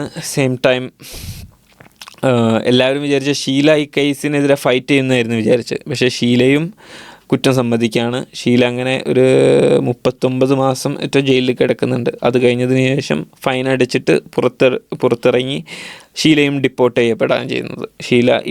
ഇപ്പോഴും ഷീല ജീവിച്ചിരിക്കുന്നത് സ്വിറ്റ്സർലാൻഡിലാണ്. അങ്ങനെ ഓഷോ തിരിച്ച് ഇന്ത്യയിലേക്ക് പോയി, പഴയ ആശ്രമത്തിലേക്ക് പോയി. അപ്പം ഇന്ത്യയിൽ പോയത് കണ്ടതോടുകൂടി തന്നെ അന്ന് US ആശ്രമത്തിലുണ്ടായിരുന്ന കുറച്ച് ആളുകളൊക്കെ തിരിച്ച് ഇന്ത്യയിലേക്ക് പോയി. അപ്പം ഇങ്ങനെ ആ ആളുകൾ വന്നപ്പം ഓഷോ പറഞ്ഞത്, ഞാൻ ഭഗവാൻ രാജനീഷ് എന്ന് പറഞ്ഞ ആൾ ഞാനല്ല, ഐ എം എ നോബഡി എന്ന് പറഞ്ഞു. അപ്പം അടുത്ത ഇന്നർ സർക്കിളിലുള്ള ആൾക്ക് പക്ഷേ we want to call you something, we want something, എന്താണ്, എങ്ങനെയാണ് നിങ്ങൾ അഡ്രസ്സ് ചെയ്യുക. അപ്പം അങ്ങനെ ആ ചിന്തകളിൽ വന്നൊരു പേരാണ് ഓഷോ എന്ന് പറയുന്നത്. ഓഷോ ജപ്പാനീസ് നെയിമാണ്, എനിക്ക് തോന്നുന്നു മാസ്റ്റർ, ടീച്ചർ എന്നൊക്കെ അർത്ഥം വരുന്ന ഒരു പേരാണ് ഓഷോ. അവിടെ നിന്നും കുറച്ച് സമയം കഴിഞ്ഞ് ടൈം ലൈൻ ഇപ്പോൾ പറഞ്ഞുതരാം. 85 ഒക്ടോബറിലാണ് അറസ്റ്റ് ചെയ്തിട്ട് ഡിപ്പോർട്ട് ചെയ്യുന്നത്. അങ്ങനെ 85 ഇന്ത്യയിലേക്ക് തിരിച്ചു വരുന്നു, ഡിപ്പോർട്ട് ചെയ്യപ്പെടുന്നു. ഈ പറഞ്ഞ പോലെ ഐഡൻറ്റിറ്റി മാറ്റാന്ന് പറയാൻ പറ്റില്ല, വിളിക്കുന്ന പേര് മാറ്റി ഇപ്പോഴും ഇന്നും അറിയപ്പെടുന്നത് ഓഷോ ആയിട്ടാണ്.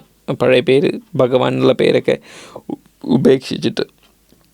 അങ്ങനെ 1990 ഓഷോ മരണപ്പെടാണ്. നാച്ചുറൽ ഡെത്ത് ആയിരുന്നു എന്നാണ് പറയപ്പെടുന്നത്. പക്ഷേ കുറച്ച് കോൺട്രവേഴ്സീസ് ഉണ്ട്. പോസ്റ്റ്മോർട്ടത്തിൽ ഡ്രഗ് ഓവർ ഡോസോ അങ്ങനെ എന്തൊക്കെയോ കണ്ടെന്ന് പറയപ്പെടുന്നുണ്ട്. I don't know about that. ക്രെഡിബിളായിട്ടുള്ള സോഴ്സസ് ഒന്നും കണ്ടിട്ടില്ല. അപ്പോൾ അങ്ങനെ അതിനുശേഷം ഇപ്പോഴും ഓഷോ പല ആളുകളിലൂടെയും ജീവിച്ചിരിക്കുന്നുണ്ടെന്ന് വേണമെങ്കിൽ പറയാം. ഓഷോൻ്റെ ഫൈനൽ വേർഡ് എന്ന് പറയുന്നത് കൊടുത്തത് ഈ പഴയ ഡോക്ടർക്കാണ്. പഴയ ഡോക്ടർ തന്നെയായിരുന്നു, ഇപ്പോഴും ഡോക്ടർ. ഫൈനൽ വേർഡ്സിൽ പറഞ്ഞ I leave you my dreams എന്നാണ്. ഞാൻ എൻ്റെ സ്വപ്നങ്ങൾ നിങ്ങളിലേക്ക് ഉപേക്ഷിക്കുന്നു, അല്ലെങ്കിൽ നിങ്ങൾക്ക് തരുന്നു എന്നുള്ളതാണ്. അപ്പം സ്വപ്നങ്ങൾ എന്തായിരുന്നു എന്നുള്ളത് ഈ കമ്മ്യൂണിറ്റി, സെൽഫ് സഫിഷ്യൻറ്റ് കമ്മ്യൂണിറ്റി, അല്ലെങ്കിൽ ലവ്, സെക്സ്, മെറ്റീരിയലിസം, ഇതൊക്കെ വരുന്ന ഒരു ഐഡിയോളജി ഇതായിരുന്നാണ് കൂടുതൽ ആൾക്കാരും പറയുന്നത്. പക്ഷേ ഓഷോ തന്നെ പറഞ്ഞിട്ടുള്ളത് US ഈ ടൈമിനെ പറ്റിയിട്ട്, ഈ സ്കാൻഡൽസിനെ പറ്റിയിട്ടും ഒക്കെ ഓഷോ തന്നെ പറഞ്ഞിട്ടുള്ളത് it was A failed experiment എന്നാണ്. പക്ഷെ അത് ഷീല എപ്പോഴും സമ്മതിച്ചിട്ടില്ല. ഷീല എപ്പോഴും പറയുന്നത് it was A wonderful time എന്നാണ്. അങ്ങനെ ഓഷോ മരിച്ചു. ഷീല ജയിലിൽ നിന്ന് ഇറങ്ങി ഇപ്പം സ്വിറ്റ്സർലാൻഡിൽ വയസ്സായ ആളുകളെ ശുശ്രൂഷിച്ചിട്ട് ജീവിക്കുകയാണ് ഇപ്പം കറൻറ്റ് ആസ് വി സ്പീക്ക് അല്ല, ഇപ്പം മരിച്ചു. എനിവേ, അതാണ് ഓഷോയുടെ സ്റ്റോറി. അതാണ് രാജനീഷ്പുരത്തിൻ്റെ സ്റ്റോറി. അതാണ് ഭഗവാൻ ശ്രീ രാജനീഷ് എന്നറിയപ്പെട്ട ഒരു ഇന്ത്യൻ ഗുരുവിൻ്റെ കൾട്ടിൻ്റെയും ക്രൈമിൻ്റെയും ഒക്കെ സ്റ്റോറി. ഇതിൻ്റെ ടേക്ക് അവേ എന്ന് പറയുന്നത് പല ടേക്ക് അവേസ് ഉണ്ട്. അന്ധമായ വിശ്വാസം, ഐഡിയലിസവും പവറുമായിട്ടുള്ള ബന്ധം, പിന്നെ ഈ ലിബറൽ ഐഡിയോളജീസും സ്പിരിച്വലിസം ആയിട്ടുള്ള ഒരു മിക്സ്ചർ, അത് കൺസർവേറ്റീവിസം ഒക്കെ ആയിട്ടുള്ളൊരു സംഭവം. പിന്നെ കുറേ രീതി പറഞ്ഞ ഒരു യുട്ടോപ്യൻ, ഒരിക്കലും നടക്കാത്ത ഒരു ഐഡിയൽസുമായിട്ട് പറയുന്ന ആളുകളുണ്ട്. മാസ് മാനിപ്പുലേഷനായിട്ട് ഇതിനെ കാണുന്ന ആളുകളുണ്ട്. ഇതൊന്നും പോരാത്തതിന് ഇപ്പോഴും അയാൾ എന്താ പറയുക, ഒരു ഗുഡ് പ്രസൻസ് ആയിരുന്നു എന്ന് പറയുന്ന ഒരുപാട് ആളുകളുണ്ട്. ഇപ്പോഴും അയാളുടെ ഫോളോവേഴ്സിൽ ഈ പറഞ്ഞ നമ്മൾ നേരത്തെ മുമ്പ് പറഞ്ഞ ഈവിൽ ആയിട്ട് പറഞ്ഞ അഡ്വക്കേറ്റ് പോലും അയാൾ ഡോക്യുമെൻ്ററിയുടെ അവസാനം കരഞ്ഞിട്ടാണ് പറയുന്നത് ഓഷോ മരിച്ചു, he was the most beautiful man to ever live എന്നൊക്കെയാണ് പറയുന്നത്. എന്തോ ഒരു ടൈപ്പ് ഓറ ഉണ്ടാവുമായിരിക്കും. അല്ലെങ്കിൽ പിന്നെ ഞാൻ ശ്രദ്ധിച്ചൊരു കാര്യമുണ്ട് ഈ ഒരു കേസിലായാലും പിന്നെ പേഴ്സണൽ എക്സ്പീരിയൻസിലായാലും ഇങ്ങനത്തെ കൾട്ട് അല്ലെങ്കിൽ ഇങ്ങനത്തെ ഒരു ക്ലോസ്ഡ് കമ്മ്യൂണിറ്റി, കൾട്ട് എന്ന് തന്നെ പറയാം, ആളുകൾ ഇതിൽ ചെന്ന് പെടുന്ന കൂടുതൽ ആളുകളും ഭയങ്കര ലോൺലി ആയിട്ടുള്ള ആളുകളായിരിക്കും. അപ്പോൾ ഇതാണെങ്കിലും ഇപ്പോൾ എൻ്റെ പേഴ്സണൽ എക്സ്പീരിയൻസിലാണ് ഞാൻ ഇവിടെ കുറച്ച് യഹോവ വിറ്റ്നസ് എന്ന് പറയുന്ന ഇതുണ്ട്. ചില ആളുകൾക്ക് അറിയായിരിക്കും, ക്രിസ്ത്യാനിറ്റീൻ്റെ ഒരു വിജലംബിച്ച ഒരു തെറ്റിപ്പോയൊരു രൂപമാണ്. അപ്പോൾ അവർ ഇവിടെ ഫോറിനേഴ്സ് ഒറ്റക്ക് നടക്കുന്ന കണ്ടാലൊക്കെ വന്നിട്ടിങ്ങനെ മതം സംസാരിക്കും. എന്നിട്ട് പറയും നമ്മളൊരു മീറ്റിംഗ് ഉണ്ട് വരണം. അതൊരു കൾട്ട് പോലെയാണ്, കൾട്ട് മെൻറ്റാലിറ്റി. അപ്പോൾ ഇവരെ മെയിൻ ഒരു വിക്ടിം എന്ന് പറയുന്നത് ഈ പറഞ്ഞ പോലെ ഒറ്റക്ക് നടക്കുന്ന ആളുകൾ, ഈ ലോൺലി ആയിട്ടുള്ള. അപ്പോൾ അവർക്ക് എന്താണ്, ഒറ്റക്ക് നടക്കുന്ന ഒരാൾക്ക് ഒരു കമ്മ്യൂണിറ്റി കിട്ടാണ്, എനിക്ക് സ്പെൻഡ് ചെയ്യാൻ, എന്നെ ഇഷ്ടപ്പെടാനും എന്നെ നോക്കാനും കുറച്ച് ആളുകളുണ്ട് എന്ന് പറയുന്ന ഒരു അവസ്ഥ. അത് ഈ ഒരു സംഭവം ഇതിലും കാണാം, ഈ ഒരു ഓഷോൻ്റെ കൾട്ടിലും നമുക്ക് കാണാം. Anyway, that is the story of Osho, crime and cult. കുറച്ച് ആദ്യമായിട്ടാണ് സോളോ ആയിട്ട് ചെയ്യുന്നത്. അപ്പം if I made some mistakes ക്ഷമിക്കുക. ഇനിയും 1-2 ടോപ്പിക്ക്, എനിക്ക് വളരെ ഇൻട്രസ്റ്റിംഗ് ആയിട്ടുള്ള ടോപ്പിക്ക് ഇങ്ങനെ ചെയ്യണം എന്നുണ്ട്. ഇപ്പം ചെയ്യോ ഇല്ലേന്ന് അറിയില്ല, നമുക്ക് നോക്കാം. Thank you for listening four so long. പറഞ്ഞത് എഗെയിൻ, വൈൽഡ് കൺട്രി എന്ന് പറയുന്ന ഡോക്യുമെൻ്ററിയാണ് മെയിൻ സോഴ്സ് ആയിട്ടുള്ളത്. പിന്നെ കുറച്ച് വിക്കിപീഡിയ ആർട്ടിക്കിൾസ്, പിന്നെ ഓഫ് കോഴ്സ് ChatGPTയുടെ ഹെൽപ്പ് ഒക്കെ ആയിട്ടാണ് ഇതിൻ്റെ സോഴ്സ്.